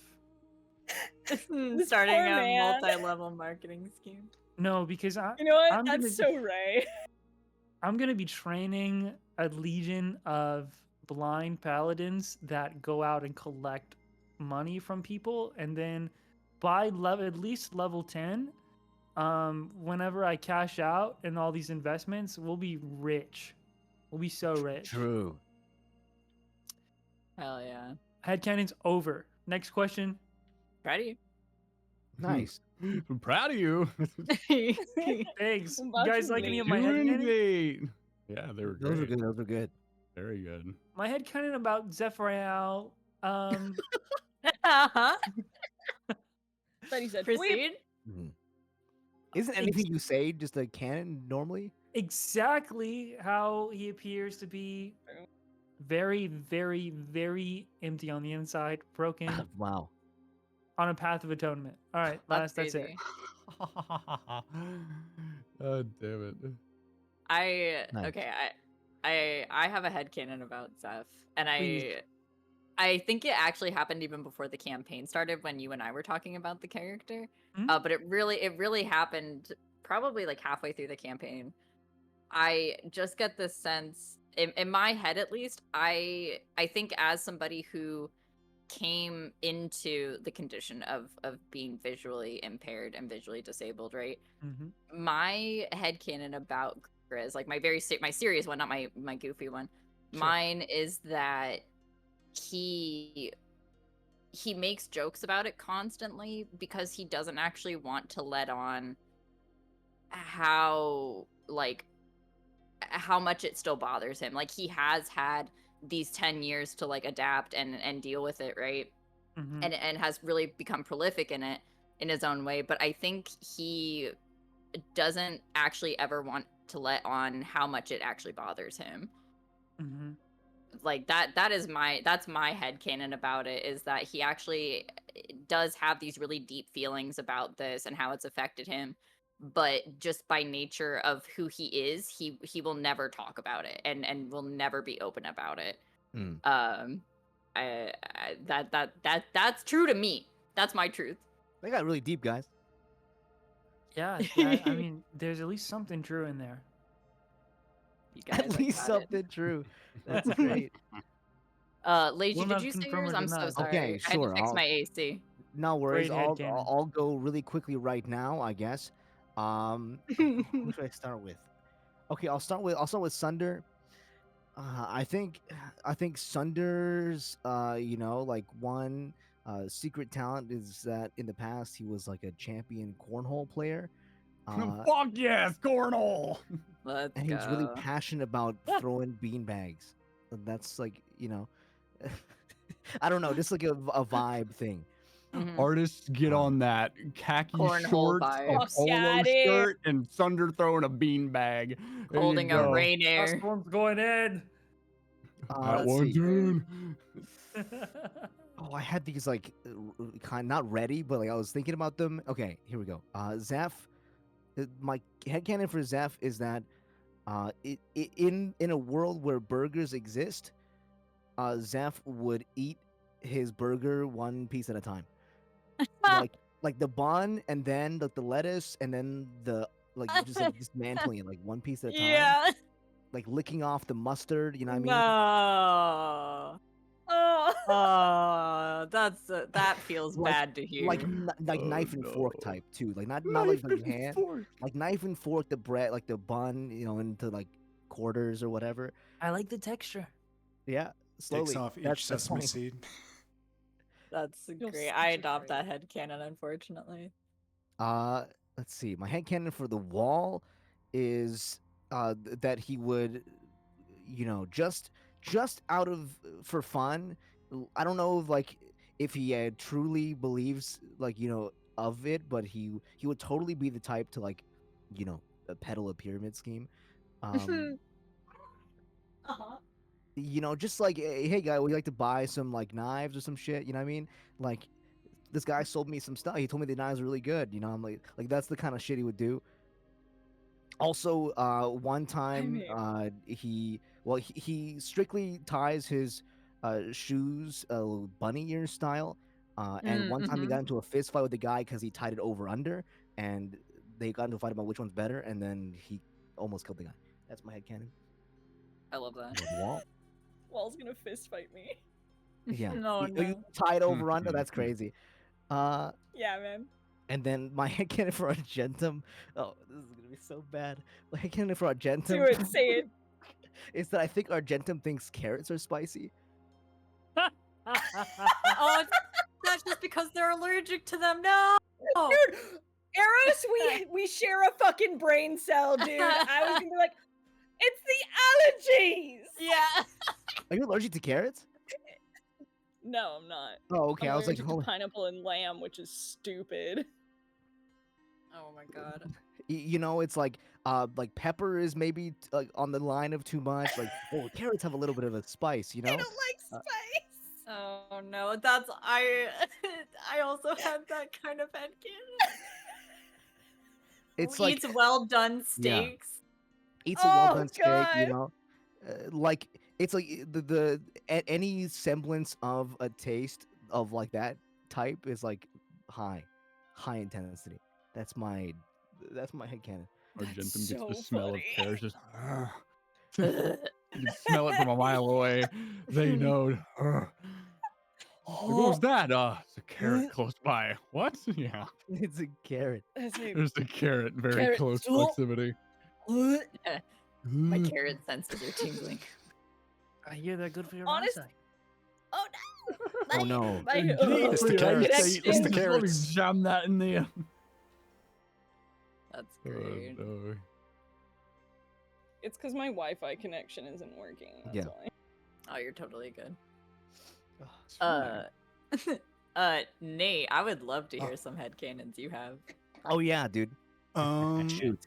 Oh god. I mean, most of all the good ones I've already picked, and I mostly am lurking always in the the Discord, the SOW Discord. So most of the ones that they pull up are the ones Dude, that I probably peddle share. some SOW Yeah.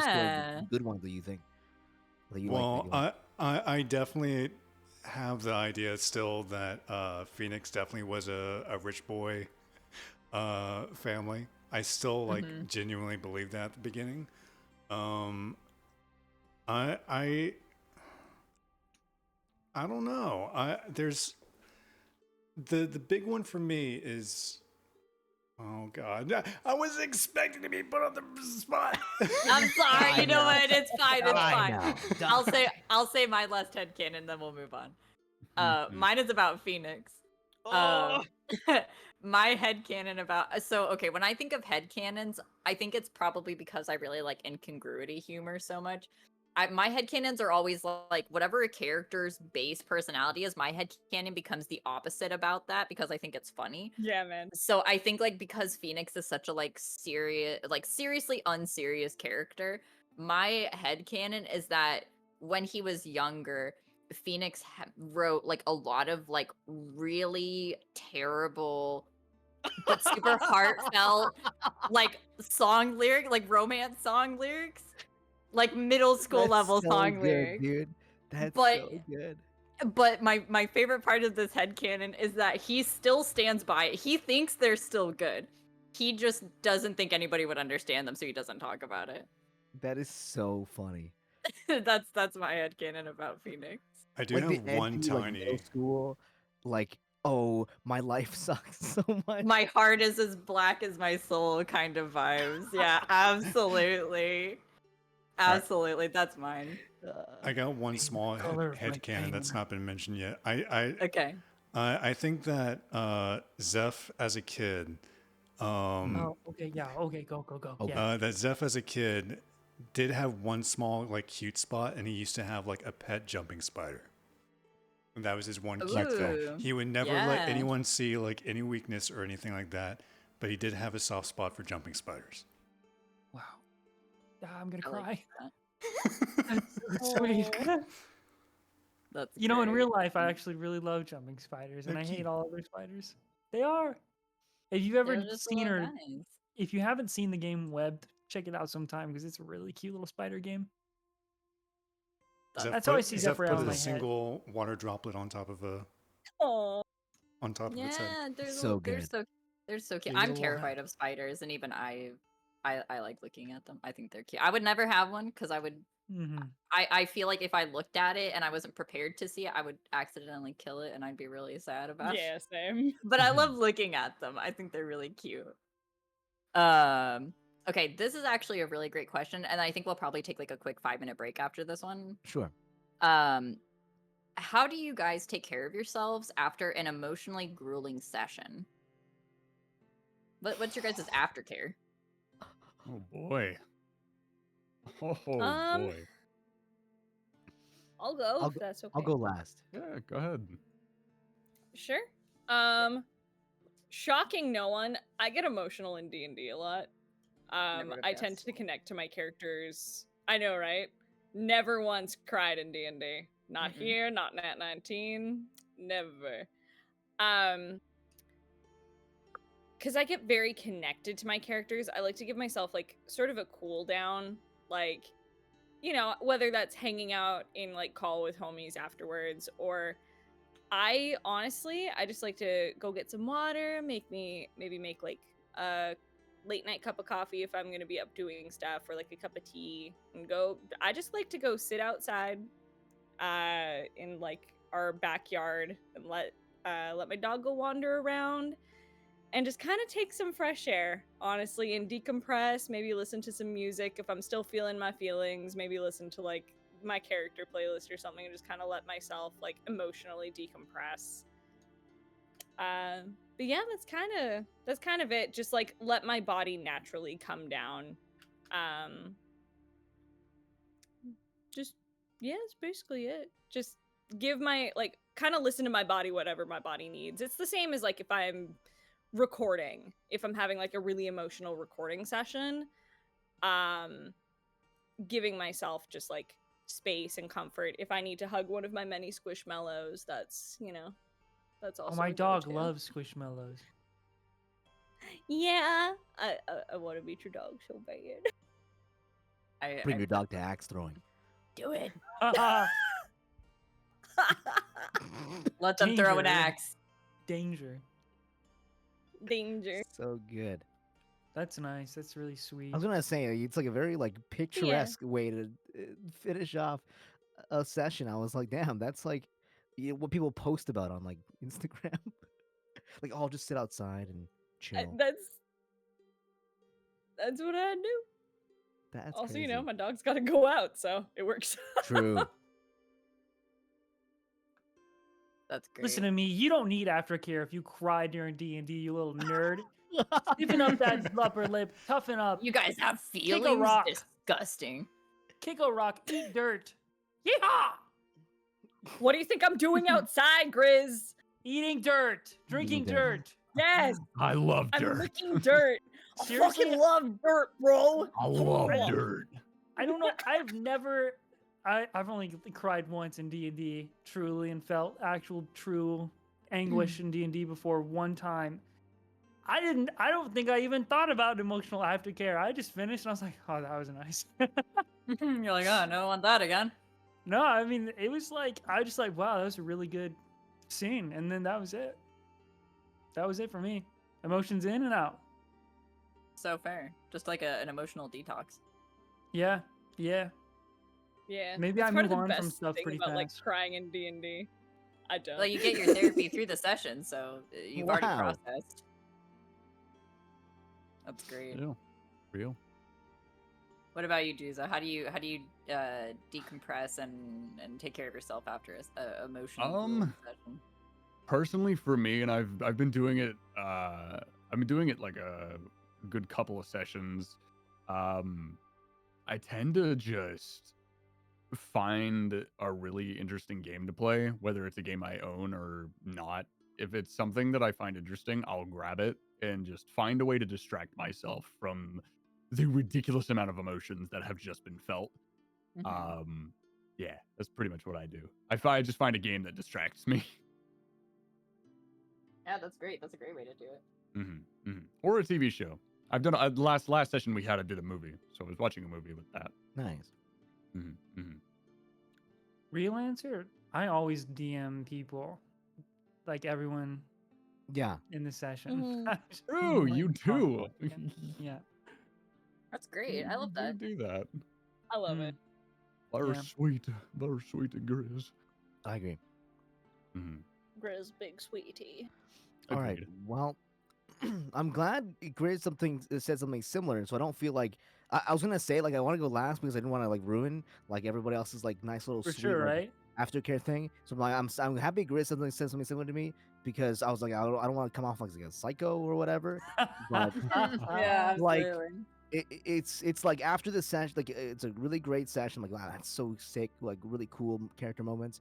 And then I'll like DM some people or like we'll just chat afterwards. And then the call ends. I'm like, and then I just like pack it up in a box. I'm like, all right, that's cool. And then I'll just go play gacha. You know, like do my dailies or whatever. Like Yeah. Right. basically like whatever I feel in the session. I'm like, it's over. I'm walking Yeah, away. just You know, leave it. Just leave it. the me in the session is not the same as the me in real life. Anyway, so Maybe I we just haven't connected for far enough into a D&D game. I've never like I've like characters have died in my campaigns before, but I've never like suffered a character loss in a party and then like was in the shower, hands on the walls, pouring over my head, looking at the ground, just fucking like wide-eyed, frozen, actual like pain. Never had that feeling before. Yeah, I mean, I've Where had the like, emotions in the game linger out of it. yeah, for sure. Neither have I. I feel like whatever like I mean the emotions can be strong in the session and like I have a lot of friends as well who like really get affected by like the session itself. Like if for instance in like Curse of Strahd, like one of my friends like she like did some one thing that like really fucked it up for everybody and like it was her character but like she felt really bad like for like a week straight like after that. And I don't know, like in terms of like character that like I've had like characters that I really liked die, and I'm like, oh well, that really sucks. Anyway, like I'll go and then I'll just like play more League of Legends. Like like it doesn't like afterwards it's like yeah, that's it, it's over. I don't really like the emotions like just hard cut off at the end of D&D. Like it just segmented. Yeah, for that's me, at super least. fair. Honestly, I think I do something similar. I think I cut off emotionally, but mentally I'm still thinking about the session, like conceptually, like I'm processing the story and like what happened and I'm thinking about next session. But yeah, I oddly enough, I think I'm kind of like you and Grizz where my emotions kind of cut off because I'm so caught up in the story that I'm just like, oh, like that more happened to my character. It does feel very separate for me. But yeah, I think it depends on the situation. Yeah, for sure. I'm sure if I got it into like a deep camp, like I'm sure for you, Hayden, it's probably different because you've had campaigns that have lasted years, and so it's probably a little bit different in that regard. I've never been in a campaign that I think lasted longer than 6 months, maybe. Yeah, Vestige of Ophiuchus. We've only done campaign 1. That's going to be a multiple campaign series. That was. I started session 38 and we ended, I think, session 162. Let's go. So it was a long campaign and like I think that show really taught me to like fully connect with my characters. Mhm. I want to go back to it so bad. I want to be my bird lady, but you know, I think it's not so much like me like feeling the emotions so much outside of the game. Because like when I'm in character, I'm feeling it very much in character, and I can pretty easily just drop into character. That's just something I'm Yeah, able to do. for sure. Is I can just kind of drop into the character and really be in the moment, especially like D&D and improv and stuff like that. It comes very naturally to me now. Didn't always, but after sessions, most of the decompression, like to clarify, because I feel like I need to clarify, it's that it's after like my body has felt all those emotions. It's like, okay, we're gonna go Yeah. chill. Like we're gonna let Yeah. my body decompress because I did feel all those things. It wasn't me, and I'm not sad afterwards. I'm gonna go brain rot about this session for the next week and go let my body decompress. Does that make sense? Yeah. Yeah. Mm-hmm. Mm-hmm. Mhm. Mm-hmm. I also definitely want to ask Jonah this question, and I guess for anybody before we take our break, for anybody who has been a DM as well, because I feel like for me, I decompress differently if I'm a player versus if I'm DMing. I think for me, I need more Yes. decompression time after I've DM'd a game than if I was a player. Oddly enough, and I'm Interesting. curious what Jonah specifically would say, because I know he's done both as well. But for me, I think because like DMing, you're managing so many different things and characters, and you're putting on so many hats narratively as well as like mechanically. For me, I DM Monster of the Week a lot, and for me, like I cannot talk to people for like 10, 20 minutes at least after like I DM a session, because my brain has melted, Mm. you know? I can attest. DMing takes 50 million times more energy. Yeah. It feels more draining for sure for me. So like Yeah. as a player, you're feeling it in the moment, like you were saying, Hayden, and then you kind of have to let that out. But I think DMing it's definitely different. So I definitely want to hear what Jonah has to say about that the next time that he's on. I'm gonna make him answer it on stream. True. But I think we should take a quick 5-minute break. We've been going for a little over a couple hours, and I want to make sure we're giving you guys a chance to get Yeah. some water and stretch and stuff. So Yup. we'll be back in like 5 minutes, everybody. Don't go anywhere. The Q&A is coming right back. You're Wow.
All right.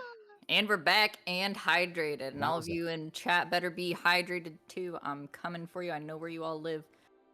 Don't ask how. Damn. This is a threat. Then why aren't you coming over more often, Eros? I'm sorry, I'm poor. You know what? That's valid. That's super valid. I really like this next question. I love boy. that a lot of the questions are like very deep and get into like lore. But then I also really like questions like this one from Dianca, which is what is everyone's like favorite? I don't know how exactly they're wording it. I like the intent though, which is what is everyone's favorite national dish from like a different country? Like not from your own country or like Ooh.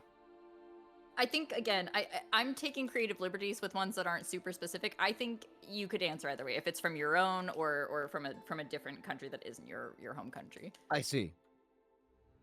Poutine. Oh, poutine is so good. Ooh. I miss proper poutine. That's a good answer. Buttered chicken. Mm-hmm. Don't get me started on buttered chicken now. He says that he eats buttered chicken. He says putting butter chicken. No, imagine.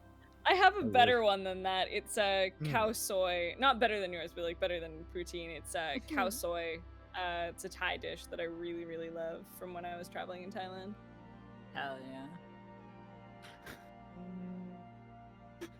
There's just so much good. My food in answer this is better planet. than yours. I love that. No, that's not what I meant. I would never. I'm gonna cry. I'm gonna go away. Yeah, my answer's better than yours. We heard it here first, folks.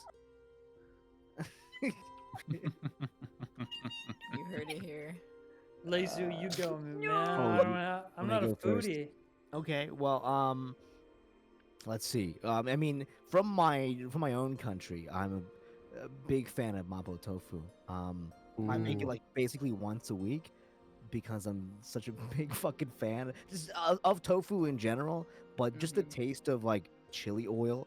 Like I could Oh, I drink love the chili oil. Agreed. I eat it with everything. Yeah, mapo tofu is Yeah. so good. I could just straight up drink chili Mhm. oil like any day. But from a different country, probably like I love the way like Jamaica makes oxtail. Oh, Like it's I've one never of had those that. meats that I think like from textbook, you're like I don't think oxtail would be good, and then you try it, and then you're like, okay, I kind of get it. You know what I'm saying? Like now I fully understand. It's like a very full, like flavored, like with the beef broth and like the spices. And you like boil it for like hours, and it's just so like so tender. It's fantastic Hell for yeah. sure. Like a top for me. That sounds good. I gotta try that. I've never had that before. I've never 100%. tried oxtail. Oh, 100%. You must.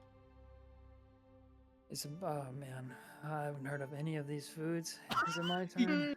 I haven't heard of food. What's the food? Can I say chicken nuggets? Dude, I'm not. Look, okay. I know, I got this dish. I think it's from France. Maybe it's Greek. Okay, but what you do is you take French fries, you combine them with mayo, and that is the best dish on the planet. And it's from a different country. It's not from Listen. America. That's so funny. Answer the question. French fries and mayo is based. Yeah, it's not an American thing.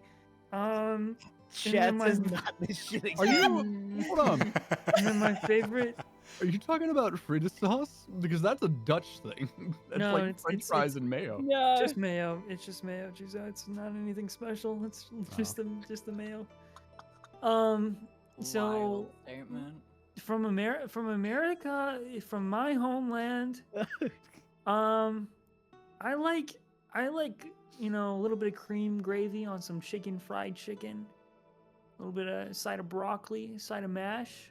Oh yeah, that's finger licking good right there. No, that's That's amazing. I'm Okay. glad you didn't say like PF Chang's or something. That's like the one answer I would not have accepted. Happy birthday. Oh no. My favorite Great. foreign cuisine. You mean like the Cheesecake Factory? Oh yeah, let's go. Do you mean Domino's? Love Cheesecake Italian Factory. food? Yeah. I like just had Cheesecake Factory and I left being like, oh, so good. I'm so I've never full. had Cheesecake Factory. That's crazy. It's fine. The food, It's okay. the cheesecake. I like cheesecake. A lot of the things in the menu. I don't think like half the chefs know how to cook them because they have like 30 billion menu items, and I don't think like they could. Maybe they just wing it sometimes. I feel like they just like some of these chefs probably just wing it because there's no way you can remember how to cook all these. Every single entree is 4,000 calories minimum. Yeah. Oh, okay, so it's like a Denny's in that regard, where you Oh, just can't eat under 2,000 calories a dish. Huge Yeah. portions. Terribly coated in calorie sauce. Oh, but put it in my Calorie sauce. face. I Calorie sauce. love calorie sauce. I Alright. think I want to hear Nate's answer too. I think for me, so I'm Russian and Italian. A Russian dish that I really tried recently. I don't know if you've ever heard of it, but we call it rabbit in a clay pot. Have you ever heard of that? No. No, love what rabbit. is that? It's so good. It's rabbit that's braised in what is it, like porcini and sour cherries with garlic and a couple other spices, but you marinate it for like 6 days. And In a it's- clay pot. in a clay pot is what it's served in, and it's so good. It's so like indulgent and like rich. Like I ate it once finally with a friend, and I literally could not stop talking about it for like a week. You know what? Um, I'm glad that rabbit in a clay pot is just this. Like, it's not a euphemism. Like, No, it's toad literally in a just what it hole is. is no toad or hole. Like No, rabbit. I'm Russians glad don't- rabbit in a clay pot is Pigs just in a rabbit. blanket is not pigs in a blanket. Right, no, Russians, we're Exactly. very literal. Buffalo We're wings, they very don't literal. actually have wings. They don't actually fly. I put it Red in the bulls, side they're chat, not but red, is they're that not it? bulls. Huh? I put it in the side chat. Is that what you're talking about? Yeah. Oh. Yeah. Oh, Mhm. it's so good, dude. Sometimes they Ooh. like tear it up too. Oh, that looks Um, amazing. But I would say something not from my home country. I really like chicken congee. It's such a comfort food for me. Mm. If I'm sick or like I just don't feel good emotionally, I'm like, I want congee, please. Yeah. It's so like it's just you do one thing really well, and in my mind that's congee. Mhm. What about you, Nate? What would your answer be? Local, I'd probably say jambalaya. Honestly, Let's go. Jambalaya fucks. I love me some spice, and it's a comfort food of mine. I'd say out of country, probably I'd say probably Japanese curry rice, like specifically Japanese curry. Yeah. Yeah. It's just a comfort food, and love it in autumn. It's like my autumn go-to, just because I love eating curry rice, like when it's like stormy and rainy and stuff like that. So Yeah. That's great. yeah, Want some curry? Now we're all starving. looking I am on a slut DoorDash. for curry. Me too.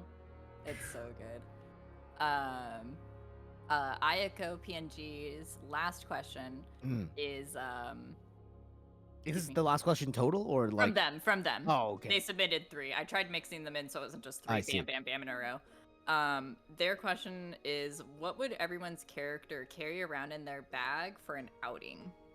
Or just in general, I suppose. What would they carry around in their bag, Going just where? in general, or for an outing? Okay.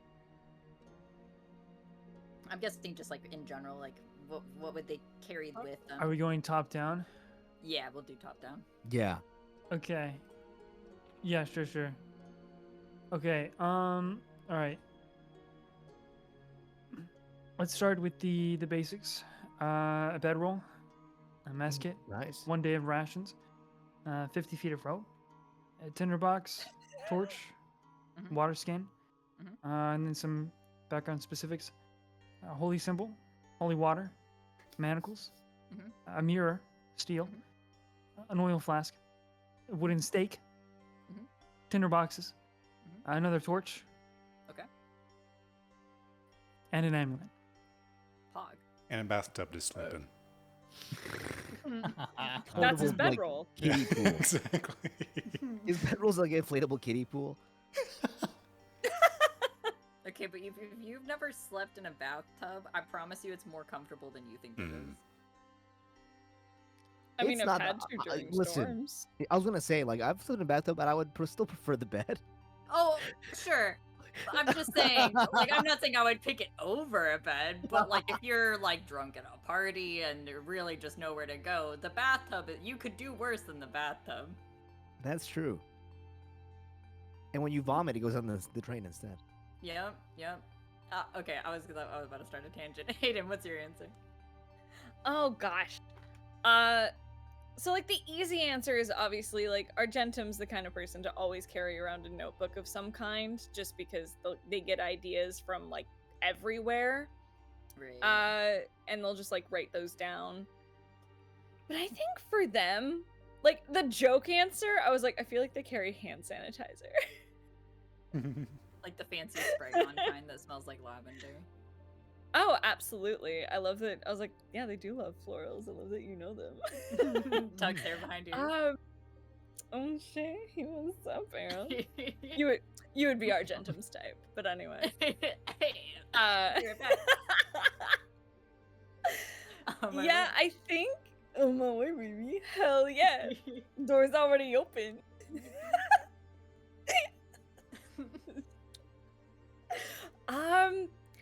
Yeah, I think they would. If I'm gonna say modern era, I feel like because Argentum loves capturing like special moments, and that's something about their writing. Is I feel like they would be the kind of person to have like one of those mini Polaroid cameras, or like one like a just. You know what? I'm changing my answer from that. They would Oh. have one of those disposable cameras where you don't get to preview the picture. You just have to take it and then develop it later. And I feel Ooh, like they would be yeah. really I feel like they would carry that with them if they went somewhere like special. Because then they could capture moments and then develop them later and just like relive stuff that they didn't think too much about. It's just reliving those small moments that they thought were important to capture. I love that. That's fantastic. That's my answer. All right, Juzo, Oh what my about you? What would someone carry in their bag? Probably a refillable water canteen. Let's Camel go bag. water. Yeah, I feel like that'd probably be it. Just water canteen. I'm sure he can entertain himself in any manner he feels. Okay. Sunder love wouldn't that. carry around a merce. No fidget spinner. What? A merce. What is a merce? A man purse. A man purse. Yeah, Or just, Louis you know, Vuitton. There a you go. purse. True. Sunder's carrying around a Louis bag in the middle of nowhere. Just Fuck what are yeah, you- dude. What are you support doing it. with that? Just matches my outfit. That's why. That's all. I found it at Goodwill. Exactly. Yeah, I think he would. I think he'd probably just bring like essentials with him, like water canteen. If it's like for an outing, he'd probably bring like fire kindling, and obviously a bedroll, most likely if he's sleeping outdoors. Pog Yeah. champ. Love that. Yeah. And Leju. Here we go. Let's see. I mean, joke answer. Definitely gonna be. If you're out in the middle of nowhere, you're probably wanting to like some shelter, right? So, like, we're talking like galvanized square steel beams, and then like wood veneer, screws borrowed from your aunt, so you can make a small little house. But real answer is Phoenix is. I mean, a part of Phoenix's writing is like from me as well, and I like things that do everything, you know.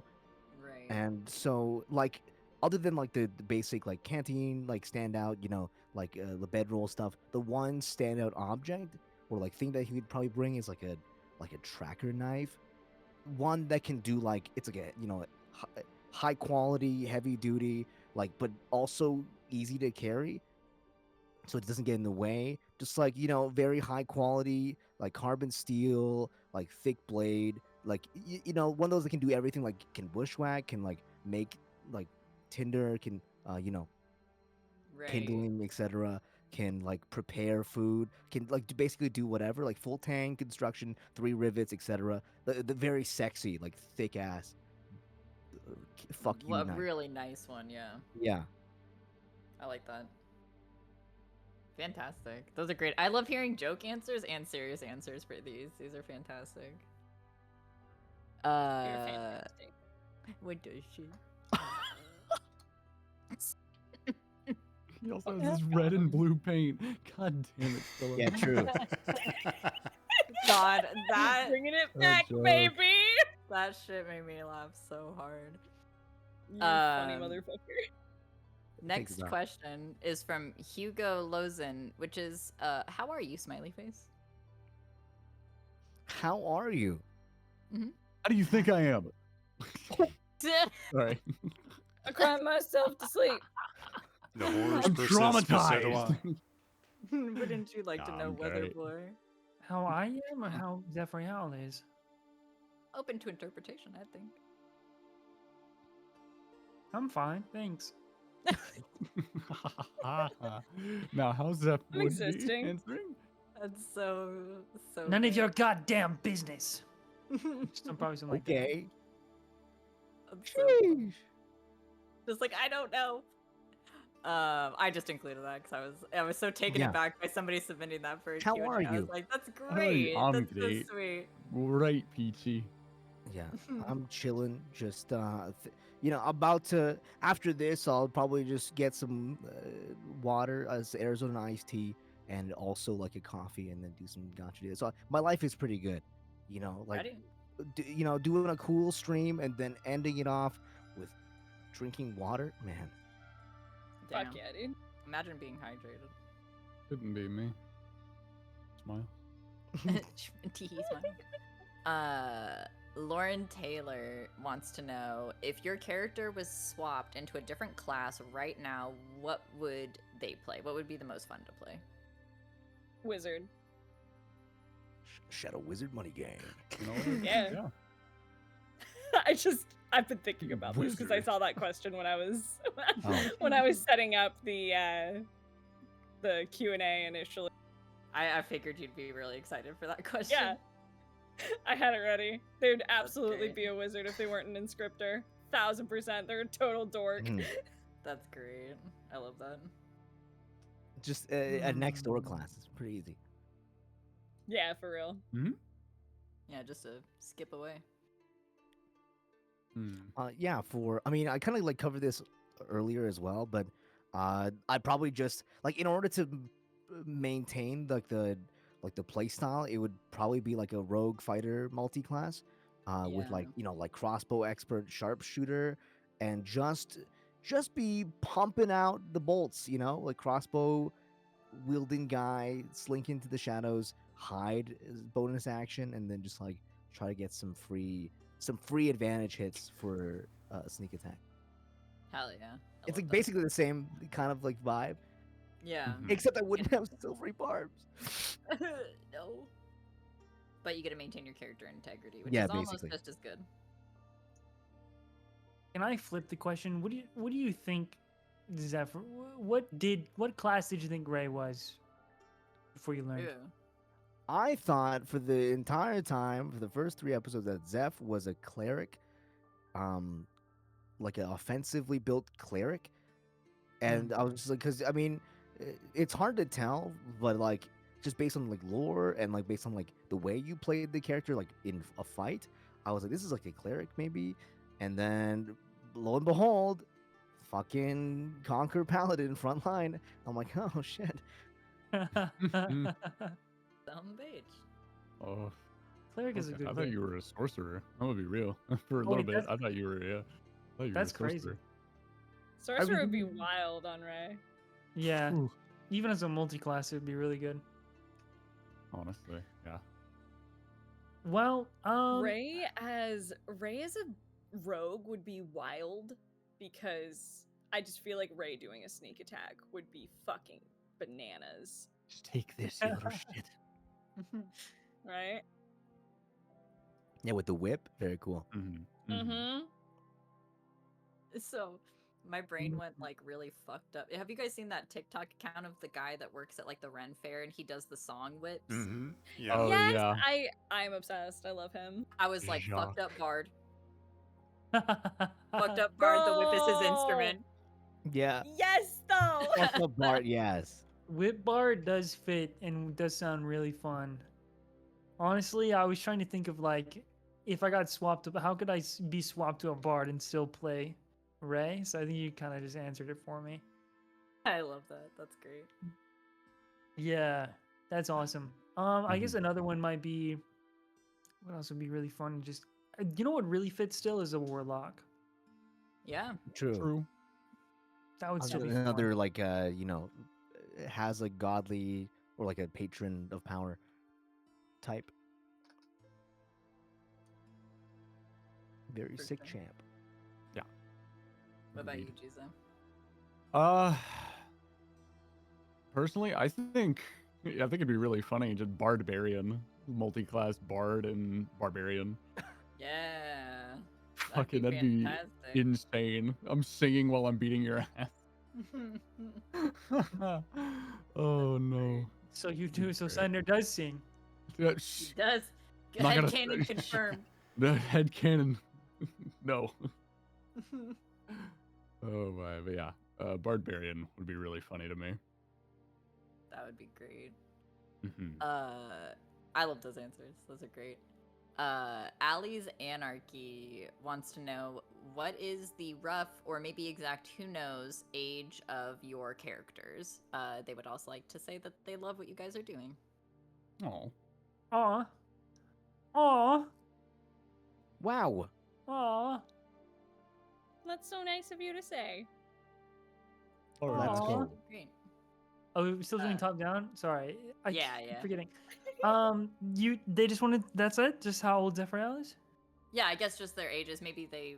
I don't actually remember if we've covered everybody's ages. So No. I don't think so. Yeah, No, we so haven't. that's a great question actually. Should we? Should we, or should it come up in the Uh-huh. episode? I think if you think it's a spoiler to your character, this is a question you could pass on. I would say. So If you for don't think it's a spoiler, then go ahead. 4,000 years old. Fantastic.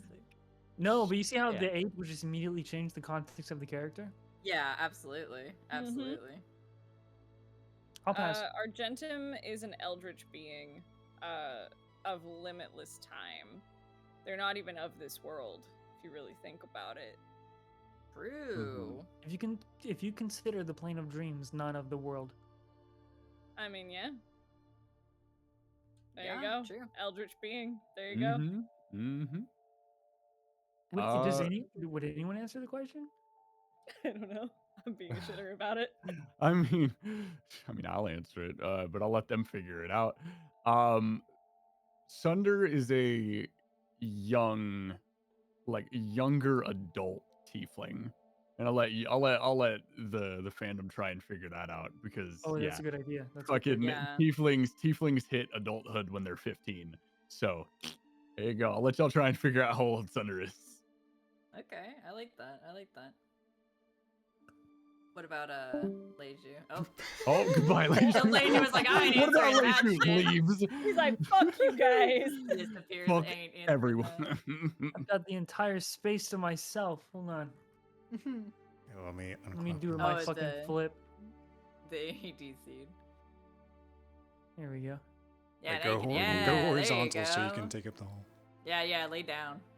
Lay down on the couch. God damn, I ain't never seen Grizz's legs. He's got them bell bottoms on. Shit. It's Yeah, Damn. great.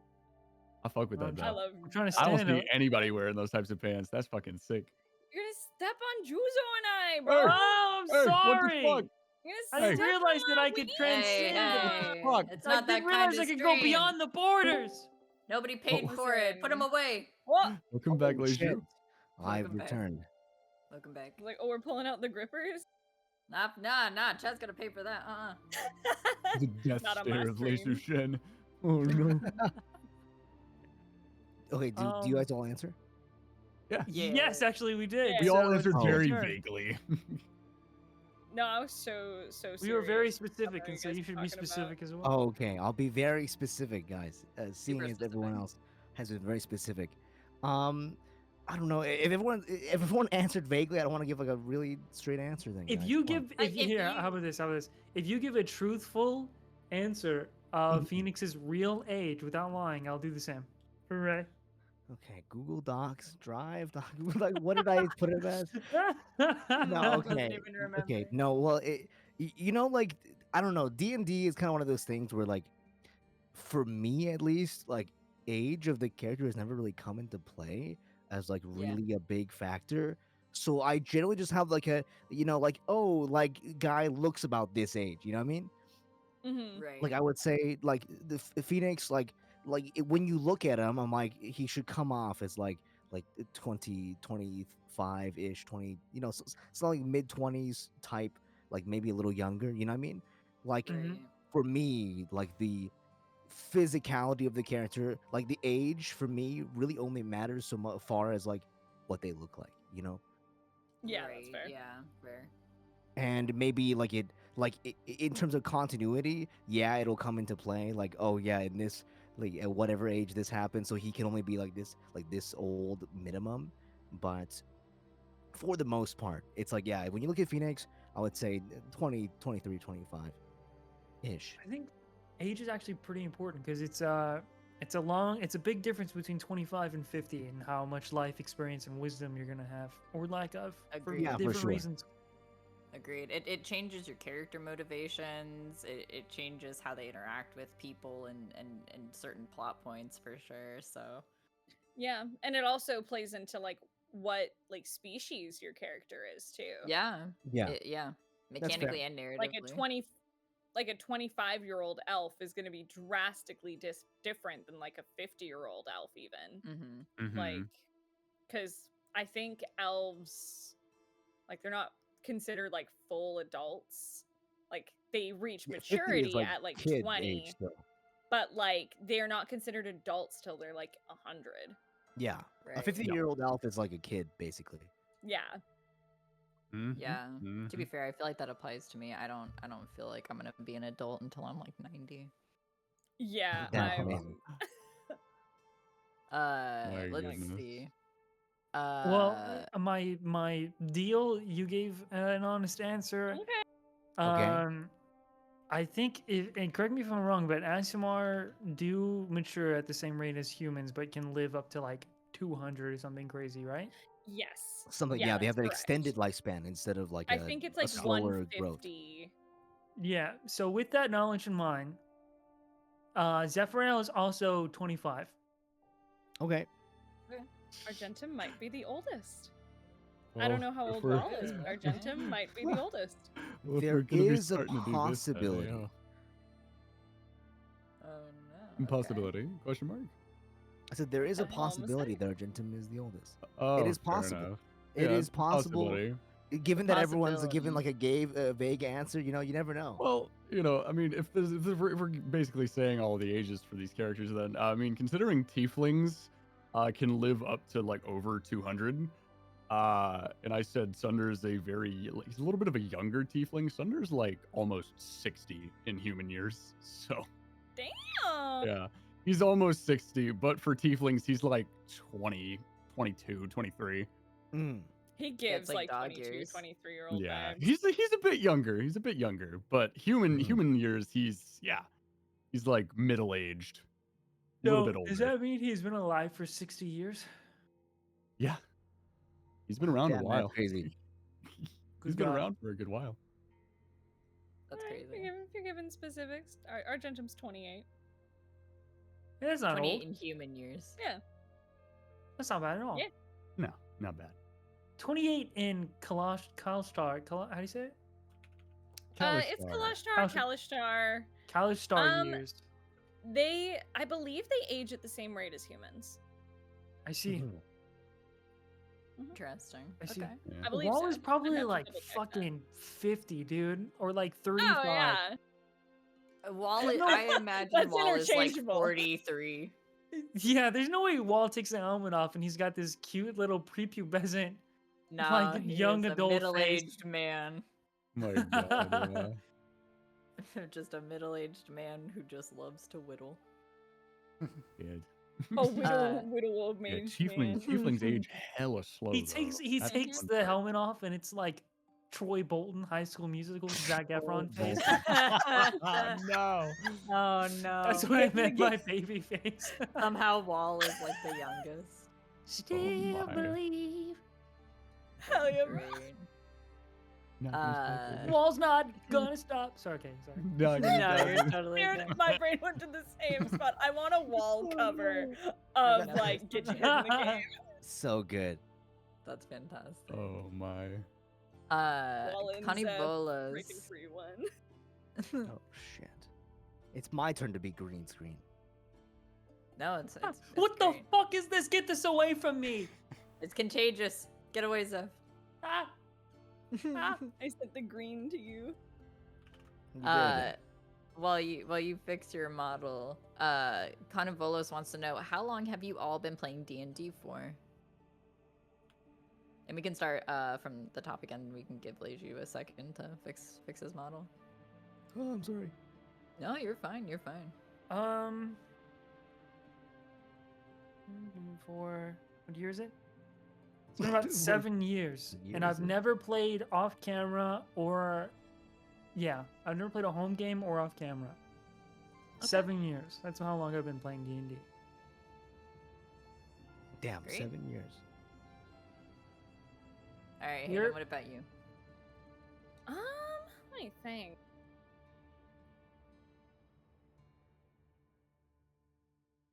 It's been About a long time. 6 or 7 years. Oh, Like, wow. consistently. Yeah, like 6 or 7 years. I started in like home games, and then I played with a team called Dork Tales for a while, and then Nat 19 kidnapped me, and now I've been playing like multiple games a week ever since. That's great. Hell yeah. I don't know why I thought you had played for like over a decade. Nah, I wish.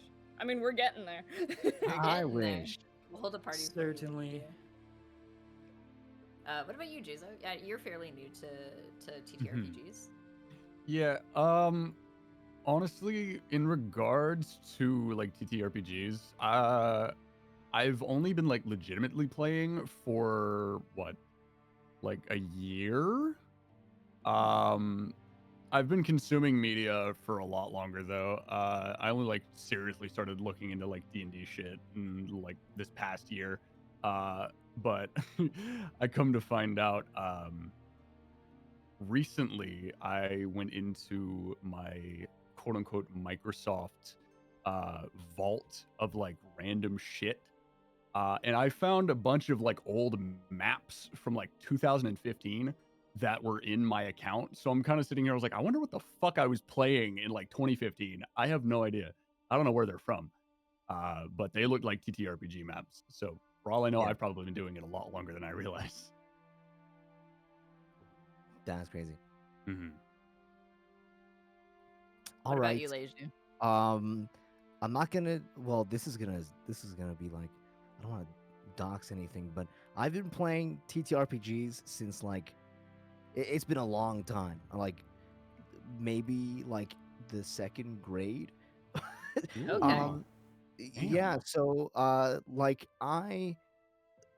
in like the younger ages, I had like a actually a French teacher. I went to like this very bougie ass like above my pay grade. I only got into it because I'm like, I scored high on some test. Les Whatever. Zulor? Yeah, this is lore? the Lazy lore is that I scored high on this test. Like one day when I was a child, a very old white lady came to my school and she's like, "You're gonna do this test." I'm like, You're "What gonna is be a going on?" wizard, Lezu. Yeah, basically. And then they sent me out. Like I guess I passed the test because they sent me out to this bougie ass school. Yeah, they had French teachers for like the third graders. And that French teacher, he was like a woodworker and also like really into Magic the Gathering and also really into Warhammer. Okay. And no, it wasn't. It's just a normal school, but with money. It was not a like rotisserie chicken school or whatever. Right. It's just a normal school with money. But he held like he had like a multiple clubs, and one of them was the Warhammer Club, and so and he would you would enroll in the club and you pay like a number of dollars, and then like he would set you up with he would buy miniatures and then provide you with all of his paints, and you just go and paint a miniature and then make a character, and then he made his own board physical, huge board meters long, and you'd play Warhammer on this huge board. And so I haven't played D&D for that long, but I do read the wiki a lot. I've only played D&D for 3 or 4 years, but I read the wiki every night, just on the wiki 5e.tools, just sitting there scrolling through pages and just memorize it for no reason, just trying to see how many pages I can memorize for fun. So a lot of people oh, you played D&D for a while. I'm like, no, actually I just am a freak. No, I'm just autistic. Oh boy. What a crazy reveal that would be, huh, guys? That'd be crazy. That's great. What about you, Nate? I know you've played for a long time. I started playing with Jonah about 6 to 7 years ago, and my only experience with D&D has been with 8 players or more. So Oh wow. That's a lot of players. That's a lot of players. And always with ADHD asses like myself, so we never got as much as we probably could have. Yeah, with 8 people. But probably for 6 years, but I've loved the lore of D&D for much longer. So Hell yeah. yeah. I can't believe I've been playing the longest. Because I was sitting here thinking about it, and I was like, it's 10 years this year. Yeah. Oh wow. Which is crazy to me. Because That's crazy. it feels like 2. I still feel so new. I think that's a really cool thing about getting into TTRPGs, especially when you play different systems as well and you don't just stick with one, is it always feels like you're learning something and there's always something new. You know what I mean? For sure. Yeah. So you could play for years and you're like, I feel like a new player in a lot of ways. You know what I mean? Oh yeah. I That's feel exactly like how that it every was, yeah. time I start a new campaign. 100%. I start a new campaign, DM or player, and I'm like, I'm worried that I forgot everything about D&D. I don't I'm worried that I'm scared that I forgot what a warlock is, and I'm not gonna know. There's a lot of the things to moves. remember. So Yeah. I'm like, even oh god. even DMs you'd never remember the whole thing. And a lot of times Yeah, you're no. scrolling through the book really fast to find the page. That's why I like Monster of the Week. It's so simple. It's 2 pages to look at for reference. Easy clap. Yeah, and you're just like, oh, all right, I just got a 2-page PDF on my lap. Perfect. Can I ask a follow-up question to this? Absolutely. Please. No. Canceled, vetoed. Bye. Nuh-uh. End the stream, actually. My question for you guys, if you have done a different tabletop RPG, outside of 5e, have you guys experimented with any other tabletops? Yeah. Yeah. Oh yeah. Yeah, absolutely. And if so, what is your favorite? Oh boy. Let's start with you then, Leiju. Yeah. Okay. Oh. I've tried a many. Like the reason I haven't played D&D a lot is because I've tried like so many, and for like a long time I played Warhammer, and well, because like that was the only TTRPG I thought existed when I was a kid. I was like, oh, this is like the one of this type of board game. I mean, I was wrong, obviously, but it's what it seemed like. And I did branch into D&D, and also like I really enjoy Call of Cthulhu. But that's because I Yeah. am a masochist and I hate my life. Yeah. It's so If you good. like Call of Cthulhu, you probably have problems. Absolutely. Yeah. Like, why play in a game that is abbreviated to the word cock, and also like the only thing you do is take psychic damage. Like Yeah. the whole campaign is you taking psychic damage. Like, why would you Well, sign up for that? It's like playing It's like playing Warframe. I don't know. But I mean, I don't like really Call like of it. Cthulhu. I mean, I like it, but you do need to make a character you will expect to die. Yeah, absolutely. you never don't be loving your characters. You're probably dead next session. But I do like Call of Cthulhu a lot. I tried actually I did try that new um Critical Role one as well. Like Annal the Obscura or something? yeah, like the one they use for Canela Obscura, and I think it's maybe a little unfinished. Like there's some things I feel like I'm like, oh, why does the system not tell me this? I'm kind of like a very by the book player. Like obviously like Rule of Cool is nice too, but for the Right. most part it's like I would like to know if the creator has thought of it, which is why my favorite system at the of current day is Pathfinder the second edition. Oh my god. Let's uh, go. they have thought of everything. There is not a single interaction in this world that isn't explained in the book, and I love that. Uh, like obviously, it's like if you don't like it, you don't have to use it, right? But it's nice that they thought of it. Yeah, You know, that's the system I started playing on. yeah, it's so good, super flexible. Like the classes are all really cool. Especially my new brain rot class, Thaumaturge. Yeah. A lot of unique classes in that game, and it's if you like math, if you like big numbers, like I said I like big numbers. That's the big number game. Numbers get like really high in that game for no reason. You just be like, oh yeah, it just casually hits you for like 70, yeah, whatever, like no big deal. That's my Yeah. my current fave. I can see you really liking that system, to be honest. Great for people who read the wiki. It's great for people that like numbers. I was terrified when I played. I was like 19 when I started that system. I was like, you guys, I have dyscalculia. Like, I don't know what to do with all these numbers. Yeah. Jiza, what about you? Have you played any different TTRPG systems besides 5e? I know your answer.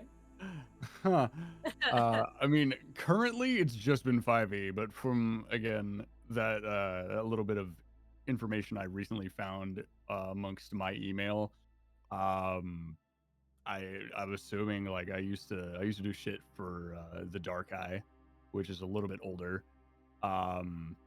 and I've been looking into Pathfinder. Pathfinder looks really interesting, honestly. I can't really say I have a favorite because I've only really done one. True. You played yeah. Monster of the Week. What are you talking Oh, about? yeah, Monster of the Week. Yeah, Monster of the Week's fun. Very interesting system, that one. But yeah, I mean, I guess I just have a soft spot for 5e currently. Yeah. Mm-hmm. It is a very easy system to get into. Yeah. Very beginner friendly. We're supposed to be eventually trying out Pathfinder, thanks to our friend Idomera Eros. He said he's gonna probably pull me into a little one shot for Pathfinder, and I was like, I don't know what that's gonna be like, but hey, we're here for it. I think you'll like it, to be honest, and yeah, because they and I were talking about it. Yeah, I'm interested to see what you think of it for sure. Yeah, I think it'll be fun. All right, Hayden, what about you? How many systems have you played in, if any other ones besides 5e? I've played quite a few. I've done a couple Powered by the Apocalypse systems, which is real fun. I liked it. I do really like Powered by the Apocalypse. That was fun. I've done Call of Cthulhu. I think I would have liked it more if we weren't using the pre-built characters and if it had been DM'd differently. Fair. But because the group I was playing with took it in a kind of jokey manner, and I was like, no. Can't believe But, I'm DMing Call of Cthulhu for you. Yeah. Dude, because I love me some Eldritch horror. Same. I'm a big horror nut, so that kind of stuff like really tickles like a part of my brain, like it scratches that itch for me. I'm learning Pathfinder 2E right now. Like we are actually, we just finished. Dude, I love Pathfinder. We just finished doing the Let's beginner go. box. We're actually going to be starting a Pathfinder campaign on Tuesdays on Net 19, DM'd by my friend Spencer. So, shameless plug, but I'm going to be doing like a full Pathfinder campaign, and the whole purpose of it is watch us learn to play Pathfinder because we're all very new to it. I get I how really many like actions per Pathfinder. turn? It's a good time. Dude, yeah, it's like okay, and I really enjoy the 3 action system. I find like you have to like think about your turns a little bit like more carefully, and also Ranger.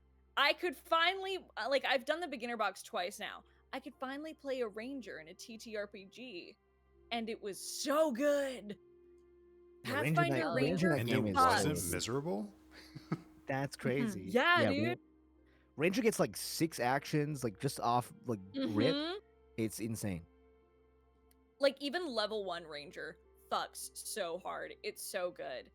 And I think that's it for ones that I have played, but I'm shocking no one. I'm learning the Goblin Slayer TTRPG system right now. Oh, just because it's actually it's quite simple. It's just a 2d6 system. But I like it. It's actually really fun. I'm gonna be doing like a home game for like some of the cast. Because I'm like, fuck it, I have a gaming table. Let's do some goblin slaying. But I like learning new systems. So I think right now my favorite is Pathfinder though. Let's go. And Grizz, what about you? I like 5e. It's not like the best D&D system, and it's not as number crunchy as Pathfinder, but it's the system that is home, and it allows, I feel like, for simplifying and also just not using the rules, if that makes sense. Like I feel like whenever I DM, I can easily kind of assign a role to something even if I make it up. And I like that. I like that free form sort of like improvised rule setting as we go. And then if there's something that really needs to be rule checked, then we just like use the book. But my favorite system outside of 5e is probably I've enjoyed, I don't know what, I think it's the 20th anniversary edition, but I've enjoyed Vampire the Masquerade. Let's go, Vampire the Masquerade. Great. I actually haven't gotten to play that yet, oddly enough. Me neither. I enjoyed the dice rolling system, and also just like because I played a character that was much older and therefore much more powerful than the other characters, so I was like a lower generation vampire, and I just love how fucking strong you get as an older vampire. It's really fun to play. Hell yeah. That's awesome. It's also really similar to Call of Cthulhu, where like if you go against, you know, in a first generation or elder vampire, you're basically going up against an eldritch being, and you're gonna die. Yeah. That's great. I can't wait to play it. So we kind of covered this one a little bit in the first question when talking about the inspiration for characters. Okay. I think it's separate enough to kind of merit maybe a little bit more context for some of the players at least. Golden Luxa wants to know that when you were creating your character, how did you, if you thought about it specifically, how did you decide their voice and their vocal mannerisms? Do you practice off camera at all, or is it just something that you jump into in its time? And they want to say thank you for the coolest campaign ever. Aww, that's really sweet. Aww. It is the coolest campaign ever. Let's go. Ever. I have to agree. It's one Suck of it, the Critical Yeah, coolest. same. Role. Let's go, dude. Oh right, Uh, top down. Fuck, Jesus, I keep forgetting. Yeah, top down. Um, It's you. I'm just like sitting there in the silence. I'm like, who's gonna answer? Oh, it's supposed to be Freddie. me. It's me. I'm the one. The voice for Zephyrial. Yes, I have practiced. I mean, I feel like I don't know. I just be doing voices, practicing tons of them all the time, even ones that I do often. Do that as a DM or just an actor in general. So I definitely practice Zephyrial's voice. I don't think like I assigned mannerisms or like really thought super deep into it. I just knew his characteristics and the type of person he is and the personality that he has and why he ended up this way. He's a bit deranged and Just a and bit. also a bit what's the word? Self-centered and tons of just really frustrating qualities to hang around in a person. And so, but I also wanted Flavor. Zephyrial to be kind of like comedically evil, like chaotic in a way. Mhm. And that Yeah. just once I got that person in my head, and I had the voice placement, very. Sometimes I feel like sometimes in the beginning of the campaign I was like get stuck in whispering when I don't want to, but once I got like that sort of slimy, almost like what the Kronk's partner in Emperor's New Groove was like Eczema. Yzma. Yzma. Yzma? Oh Yeah. no. Yzma, Oh like my that. god, I'm never Daisy. gonna unhear that. is That terrible. kind of This is that kind terrible of news. character. Crunk.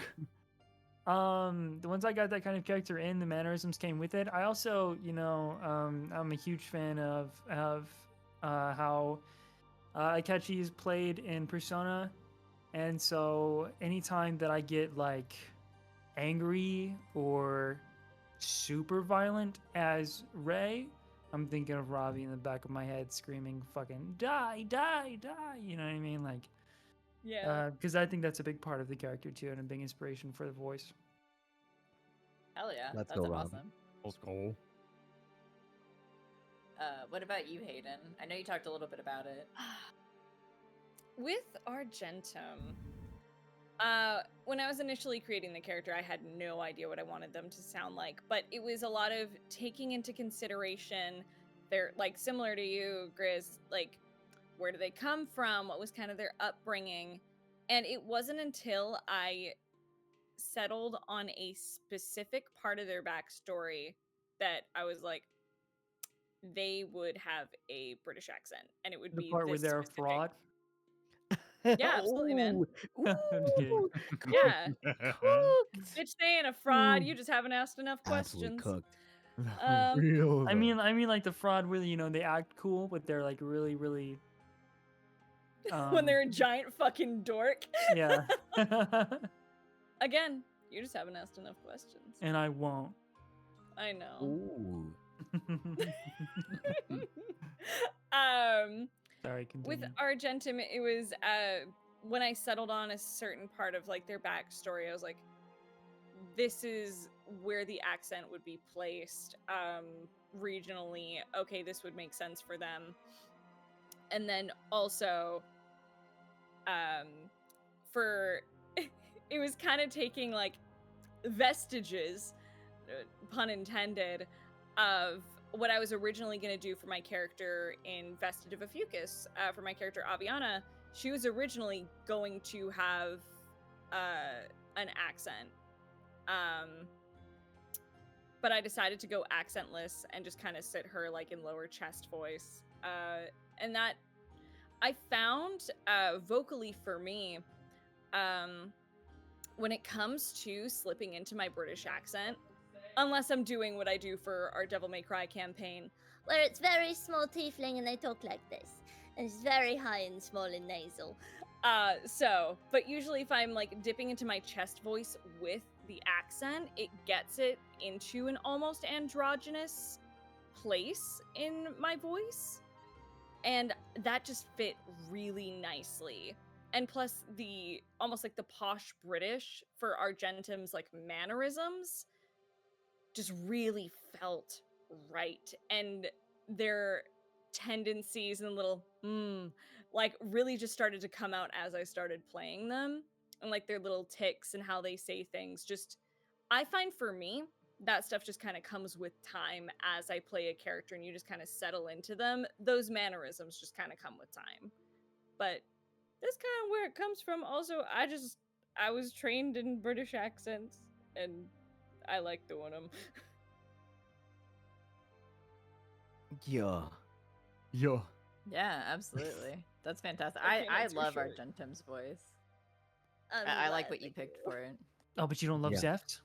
No, I'm just kidding. I Honestly, love it's so I didn't get a funny. compliment.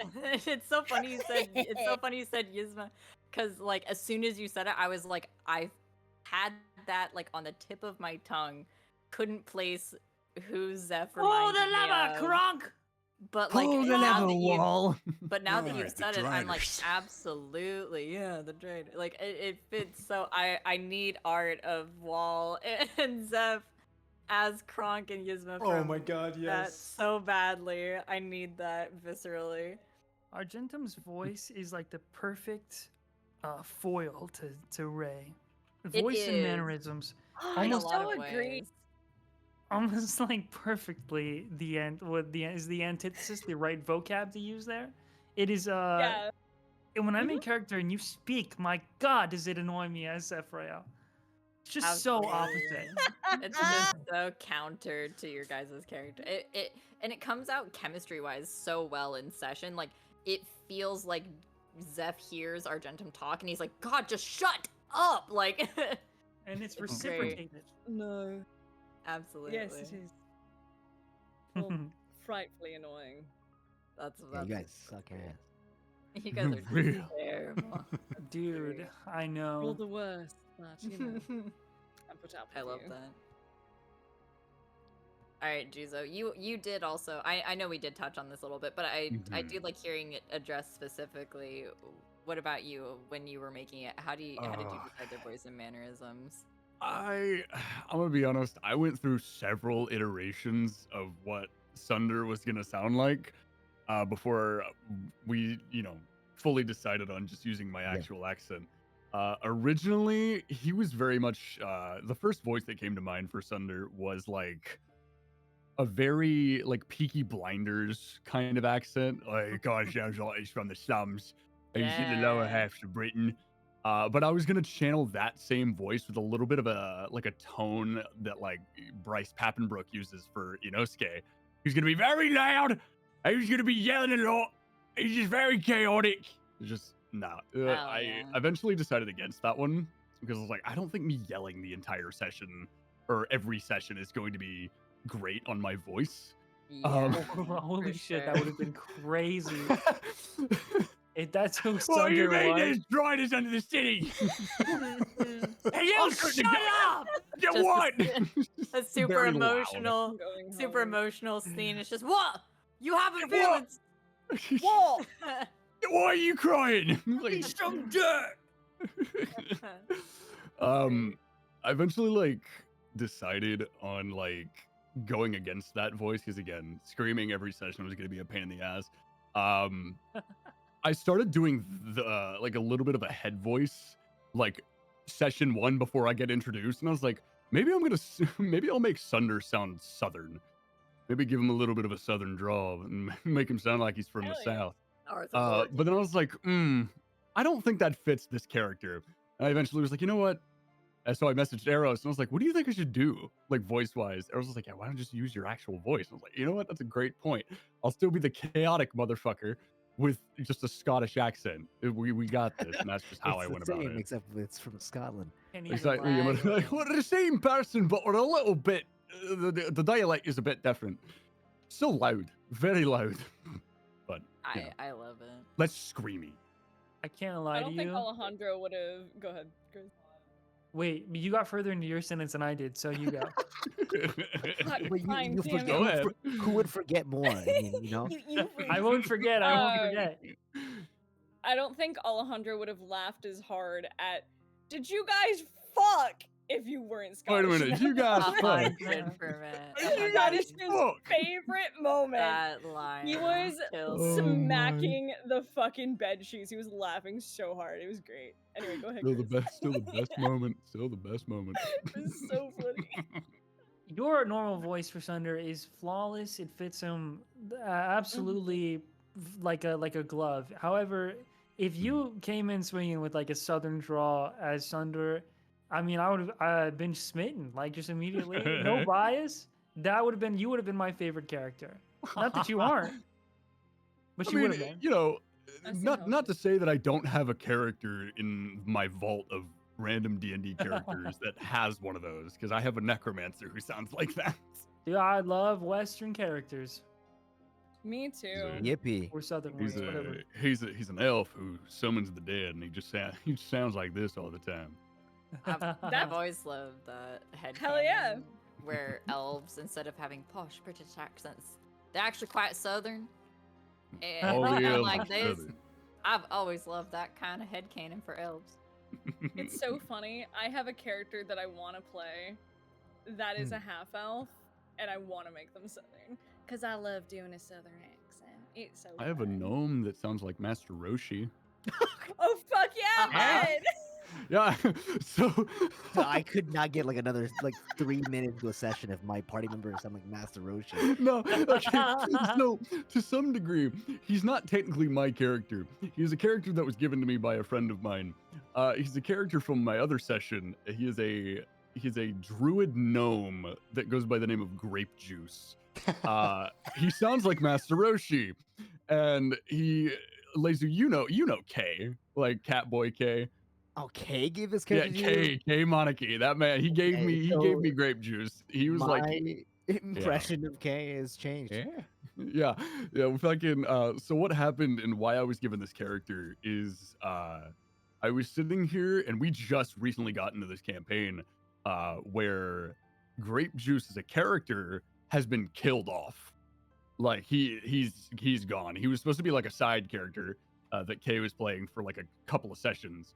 And our DM decided to kill him off. He is now a bag of foliage that we carry around.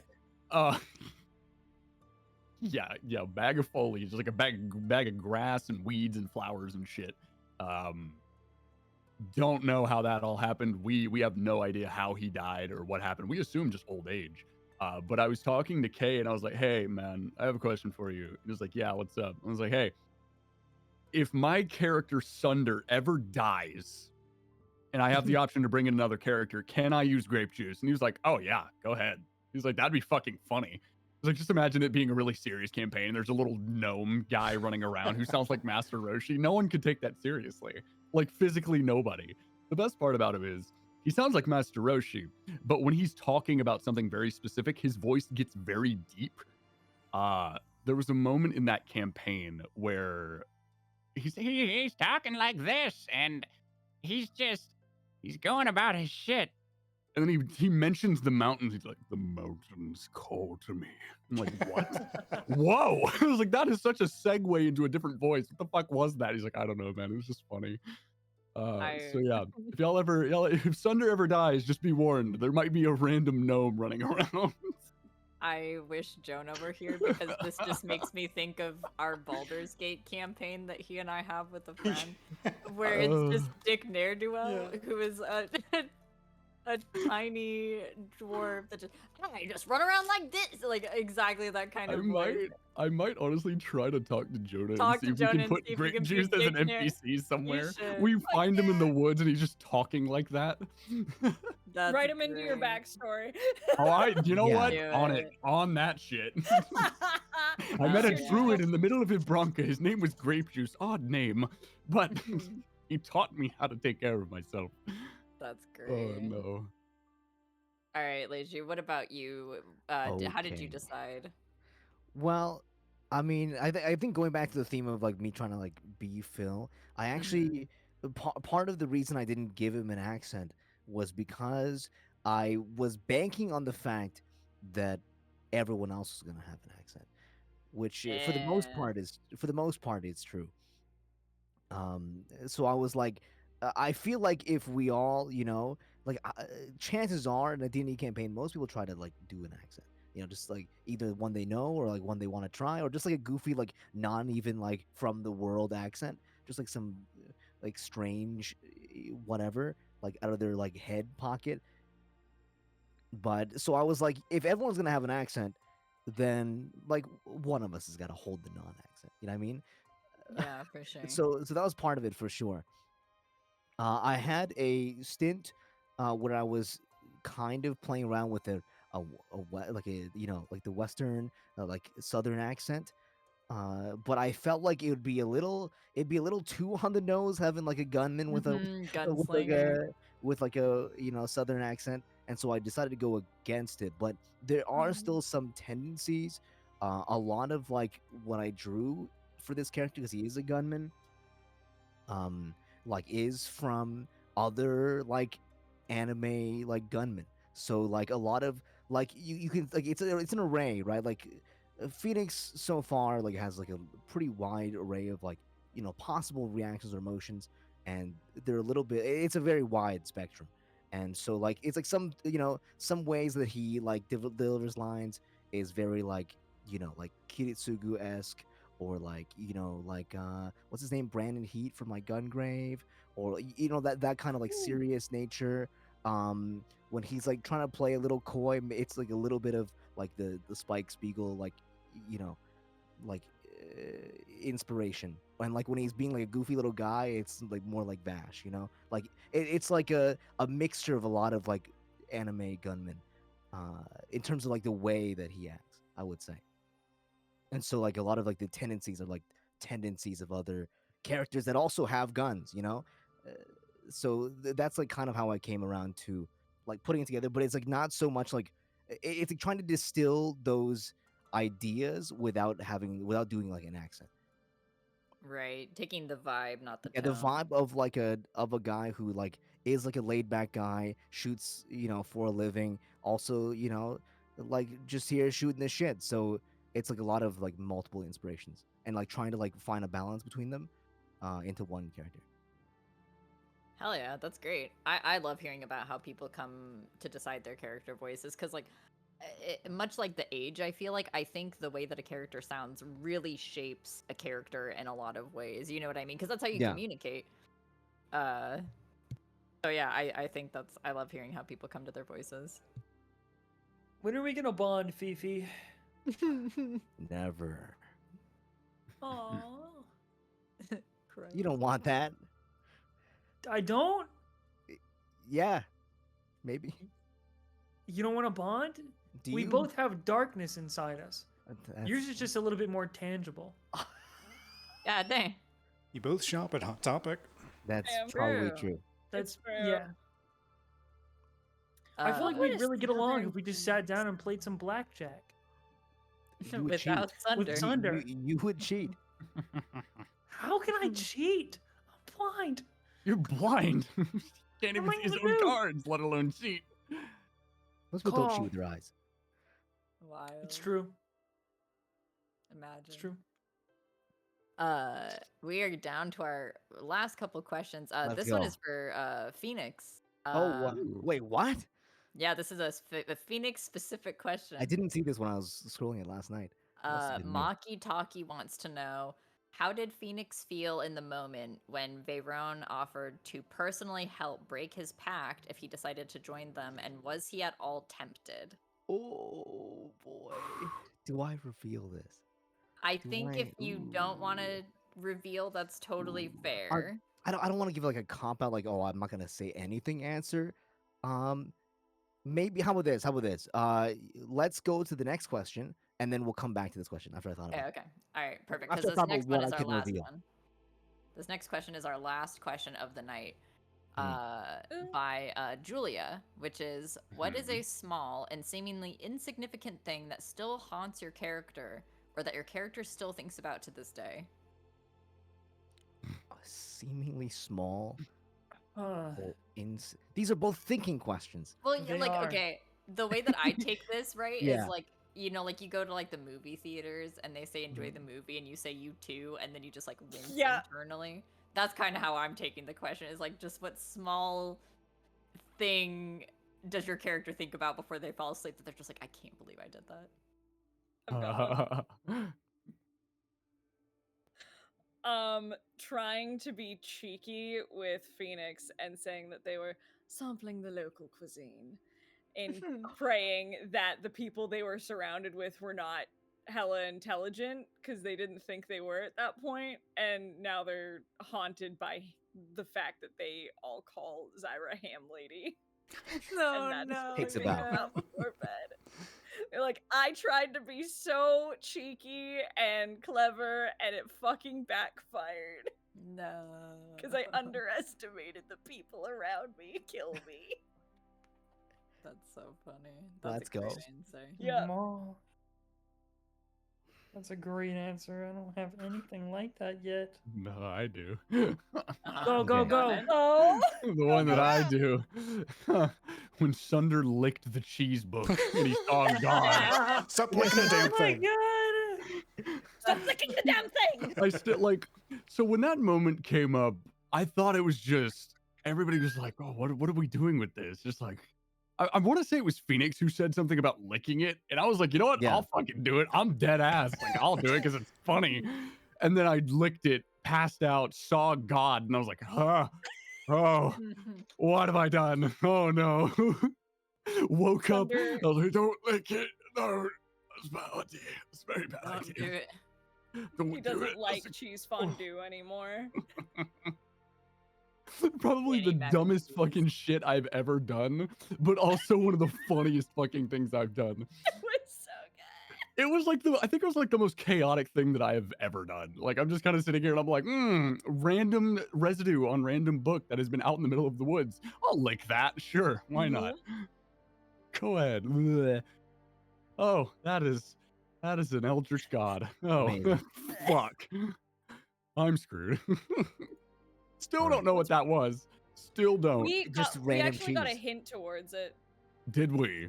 We did. In the letter that Sunder found, I Uh-huh. believe that was addressed to, that was from Kyle Blackforge. Yeah.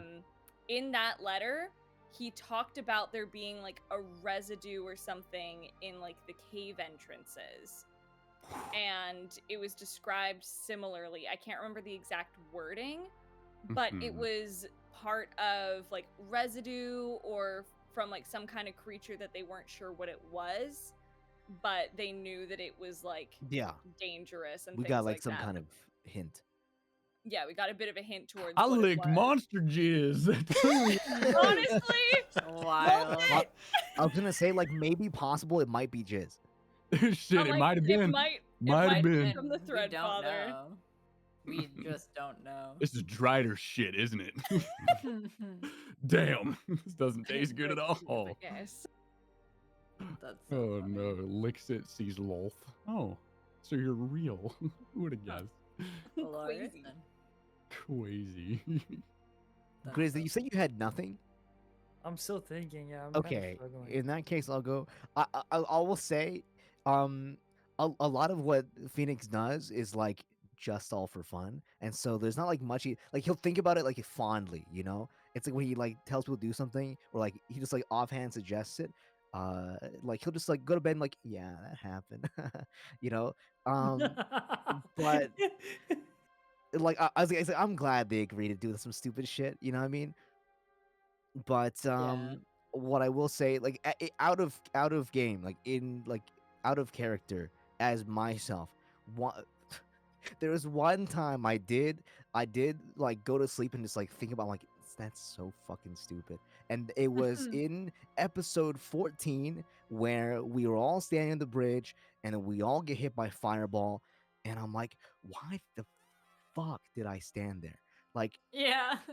I'm like literally like 3 turns going in. I was like, I should just back up here, you know? And literally I thought about moving to a better position at least 4 times every turn. Like it wasn't 4 times one, like a total of 4 times every like 12 times of like I should move. And then I'm like, well, it's kind of like cool to stand together, like a cool little standoff. And then we get hit by the fire, but I'm like, I fucking knew it. It was gonna happen. And then I like went to sleep, and then I like jolted awake. I'm like, I should have fucking just stepped back like 10 fucking feet, you dumbass bitch. Cause I don't know. Sometimes it's like, I guess I just didn't expect Veyron to know how to cast spells. We That's underestimated him, wild. and he hit us with a fucking Well, I mean, fifth level Fireball's not even a fireball? high level spell either. Like Fireball's a didn't low think level it- spell. Uh, Like I didn't think everyone a and god mom could can cast Fireball. fireball. But who knows what level of spell he threw at us? There's no telling. He could have cast Yeah, that we shit at didn't know. 9th level for all we know. I mean, we saw the number We of dice would've being rolled. literally Oh, been that's cooked. valid. Yeah. Yeah. Good point. Good point. The hard yeah. part about the question, and like I've also probably had so many, no, I know I've had so many moments where I've like in my head thought of a million different actions to take in a certain every round, and just Jonah's like, you guys do anything? And I'm just like sitting there like, do I do it? Do I do it? And then I don't until it's like the round before I was supposed to, like I do it too late, or I just don't do it at all, and shit happens. That happens a lot. The problem with the question is, it says small, insignificant, but haunts the character. And to be honest, there's not a lot of specific moments that are like super small. Because I feel like anytime that Zephyriel would be embarrassed, he is very vocally angry, so that Very you can open just like about it, hear it. yeah. But if there are, and there probably are moments, I just can't think of something specific right now. But if there's a moment that would be insignificant to anyone else, like to where you might not notice, I promise he takes it hard. Like even if it's like even if it's not something where even if it's not something embarrassing or a mistake or whatever, it could be something as simple as like uh trying to sneak heal the animals, the little bug people in the cave, the little bug animals in the cave. Do you know what I'm talking about? Mm-hmm. Walls Yeah. mount. Trying to sneak heal that, and then like someone noticing, that would keep him up at night. Yeah. Like I just shouldn't have done it. Like that kind of thing. Oh, Yeah, that's a great answer. they can't know I care. They can't know I care about books. Argentum's got your fucking number, man. Is it they can't know I care, or I shouldn't have cared? Ah. Or That's is it good. both? Or is it Maybelline? Ooh. Or is it Ooh. I'm gonna pretend to care? Ah, shit. Mm-hmm. Playing 8D Sure, chess over but- here. Anyways, You're gonna say 3D chess. I'm like, you mean chess? I was raised low. You know what's so crazy? As I had to pause because I was about to say 3D chess, and then I was like, wait, hold on a minute. I'm pretty 3D sure most chess. chess. I could be wrong, but I'm pretty sure most chess is 3D.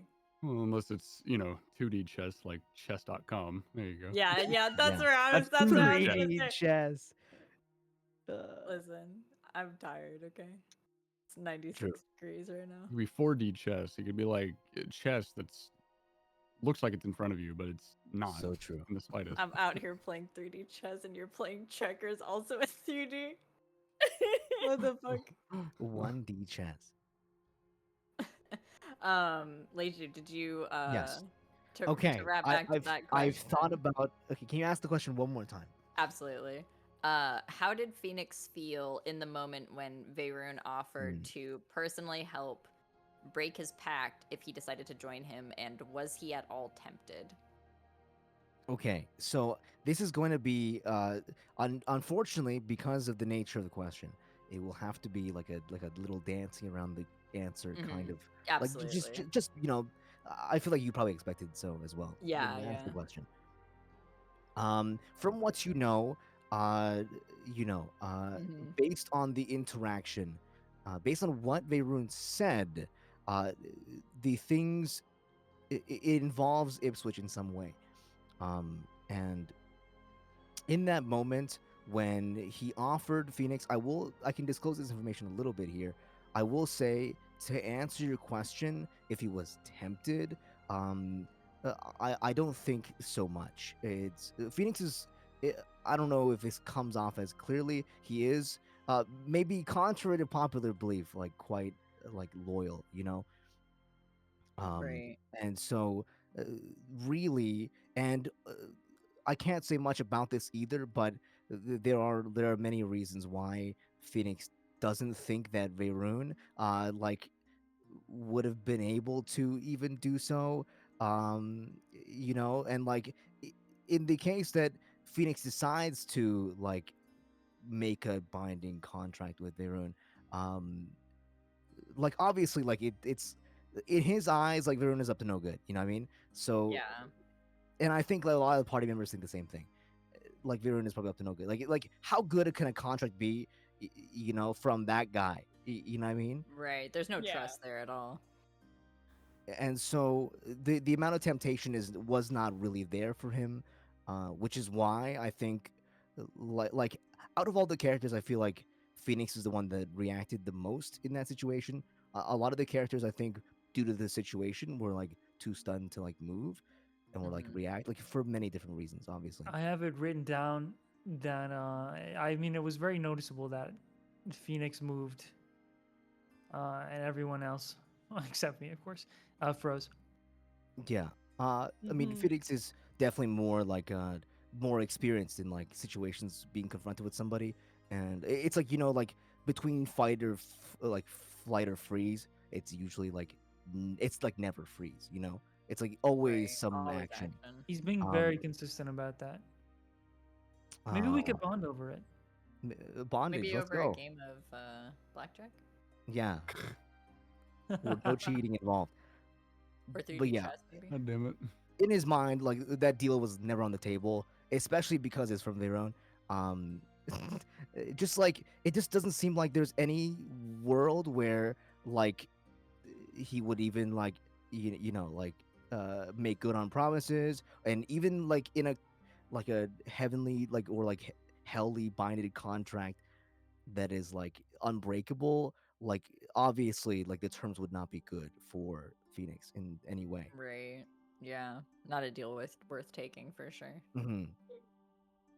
Nor Hell does yeah. he think that like the things that he needs would be provided by Veyron in like a good capacity. Yeah. I think that's a great answer for what you're able to share from the Yeah. question. No, All right. I can only like give so much that's like, you know, been Yeah, revealed. yeah. So No, that's fantastic. I think that's great. Uh, that is all of the questions that we had, and Woo!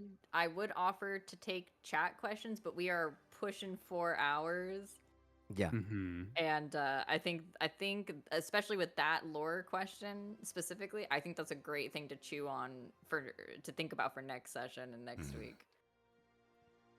So I think this is where we ask, what do you guys have going on this week? What would you like to promote?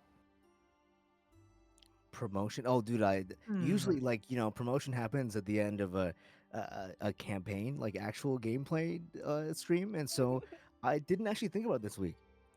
You're like, I have Yeah. nothing. I'm playing tomorrow. I think let me double check my calendar before I lie to everyone on the internet ever. Before I'm a lying liar who lies. Can't believe. Tomorrow at 4 p.m. CST. I'm gonna be playing Mario Party Superstars with Sayu, Cottontail, and Octopimp. We're gonna Nice. be Cotton. testing the limits of our friendship. 3 people that I love very, very much. It's gonna get weird. It's gonna get wacky. So join us for that tomorrow, and then I will be at Colossal Con Texas next weekend. So I have fresh Argentum prints. I restocked. I'll also Hell have yeah. VTuber Legend prints, and I'll be there all weekend. Please come hang out with me. And I have scheduled my con activities so that I can play next weekend. I specifically asked my convention agent to be like, hey, can I be outies by this time so that I have time to eat and then go play D&D with the Shadows people? Let's I go. specifically scheduled it. So y'all fuckers better show up, I swear. I will show up next week. Don't worry. I'll be here next week. Hell yeah. Mhm. It- Let me Grace check is my like, yeah, calendar. Oh, thank Mhm. you. Calendar. Grace is like, yeah, I'm busy next week. I can't make it. I do have something on my calendar on Friday next week. It is Shadows over Velda. Let's go. Let's go. Let's go, Oh. brother. I hear that show's really good. Yeah, me it's too. great. Yeah. I heard it's okay. That's Pretty like, good. It's pretty good. Too many fucking nerds.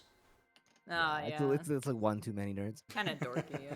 Bunch of dorks. If for they real. cut one nerd, maybe it'd be better show. All right, Be here I better. go. You're Alright. volunteering. Do I Uh, have anything going on? Man, I don't know. I'll be working and streaming this week, and tomorrow on the Just Roll With It Patreon, we upload the 4th episode out of 6 for my campaign I'm running called Total Monster Kill, and we recorded the 5th episode recently, and it was the funniest plot twist I think I've ever thrown at these at the That's players right, in that game. everybody. It's your I'm so favorite sorry my boy. internet died. No, you're Had no control. you're good. That's right, everybody. Anyways, yeah, that's going up tomorrow, and I'm pretty excited about it. I'm excited for people to see it. Hell yeah. Nice. Let's go. Fucking go. I'm playing Dark Souls tomorrow. That's all I got. Yes. I'm playing Alright. Dark Souls 1. Yeah. I'll have a Let's see. great- Yeah. Tomorrow I will be playing a bunch of games back to back to back. It's a first impressions, like hidden gems first impression stream. A couple of games, a handful of games that have been either like given to me, like for testing, or like games I found on the Steam store that have like 10 reviews. That I think are also like actually really good. So come through tomorrow, same time I usually stream, like 6 or something, and we'll play a bunch of games back to back. That's me. Sick. Hell yeah. It's a secret surprise. It's a gotcha. Secret. You don't know what you're gonna get. Oh, that's it though. I think I think that's it. for this coming week at least. I usually don't make my schedule until Monday, so I don't know. I don't know. You're so real, dude. What's next? Like week? Alpha Tell me. said, go buy autographs in Vancouver from Yeah, him exactly. and Ben. Do it. If Go you see, go are see Go him. meet them. They're good in boys. Vancouver. If you're not in Vancouver, Yeah. who cares? Go fly over right now. You can book your ticket for tonight in like 2 hours, and then just get on the plane. Go. Tomorrow you can get an autograph. Go to Vancouver. Look at that fucking Sign. egg. Buy the signed shit. You're a little close. Fucking egghead looking ass. Fucking egg. Damn conehead over here. Jesus Christ. I look like you could smell me. You know what I mean? Yeah, I can. I can smell Yeah, you from here. Why you gotta like keep sliding to the fucking left of the screen? You like it. You He's like getting close to it. you, like, dude. He might want to hug, man. I want to give you a little smooch. Mine is trying to. So sometimes you gotta rub the egghead and just make it shine. Get some good luck off that shit. Yeah. Get that dome. Somebody in the stream before I start smacking my head. Oh yeah, somebody in the stream Somebody call it end to this before it I can't becomes end a until massacre. Thank the you DM so of the much. evening. I'm so sorry. I'm so sorry. My internet died. I know it said that I was connected, but I have been trying to talk this whole time. Thank you so much for doing the Q&A, you guys. It was so fun getting to hear your guys' answers. It was so goofy, but also really insightful, and really appreciate your guys' time. Thank you so much. Yeah, We need to do let's this go. again. Thank you so Yeah. much. Yeah, Yeah. this is so Yeah. fun. At regular intervals in the Yeah, as we hit regular milestones. intervals of Q and A's and shit. Yeah, I letting think the- maybe like 15 episode intervals. Fantastic. So something like that, Yeah. Something like something that. where it's like after some major stuff happens, then we can, talk Go about some back more and stuff. check in. Yeah. Somebody has to be at a con. We just do a Q&A.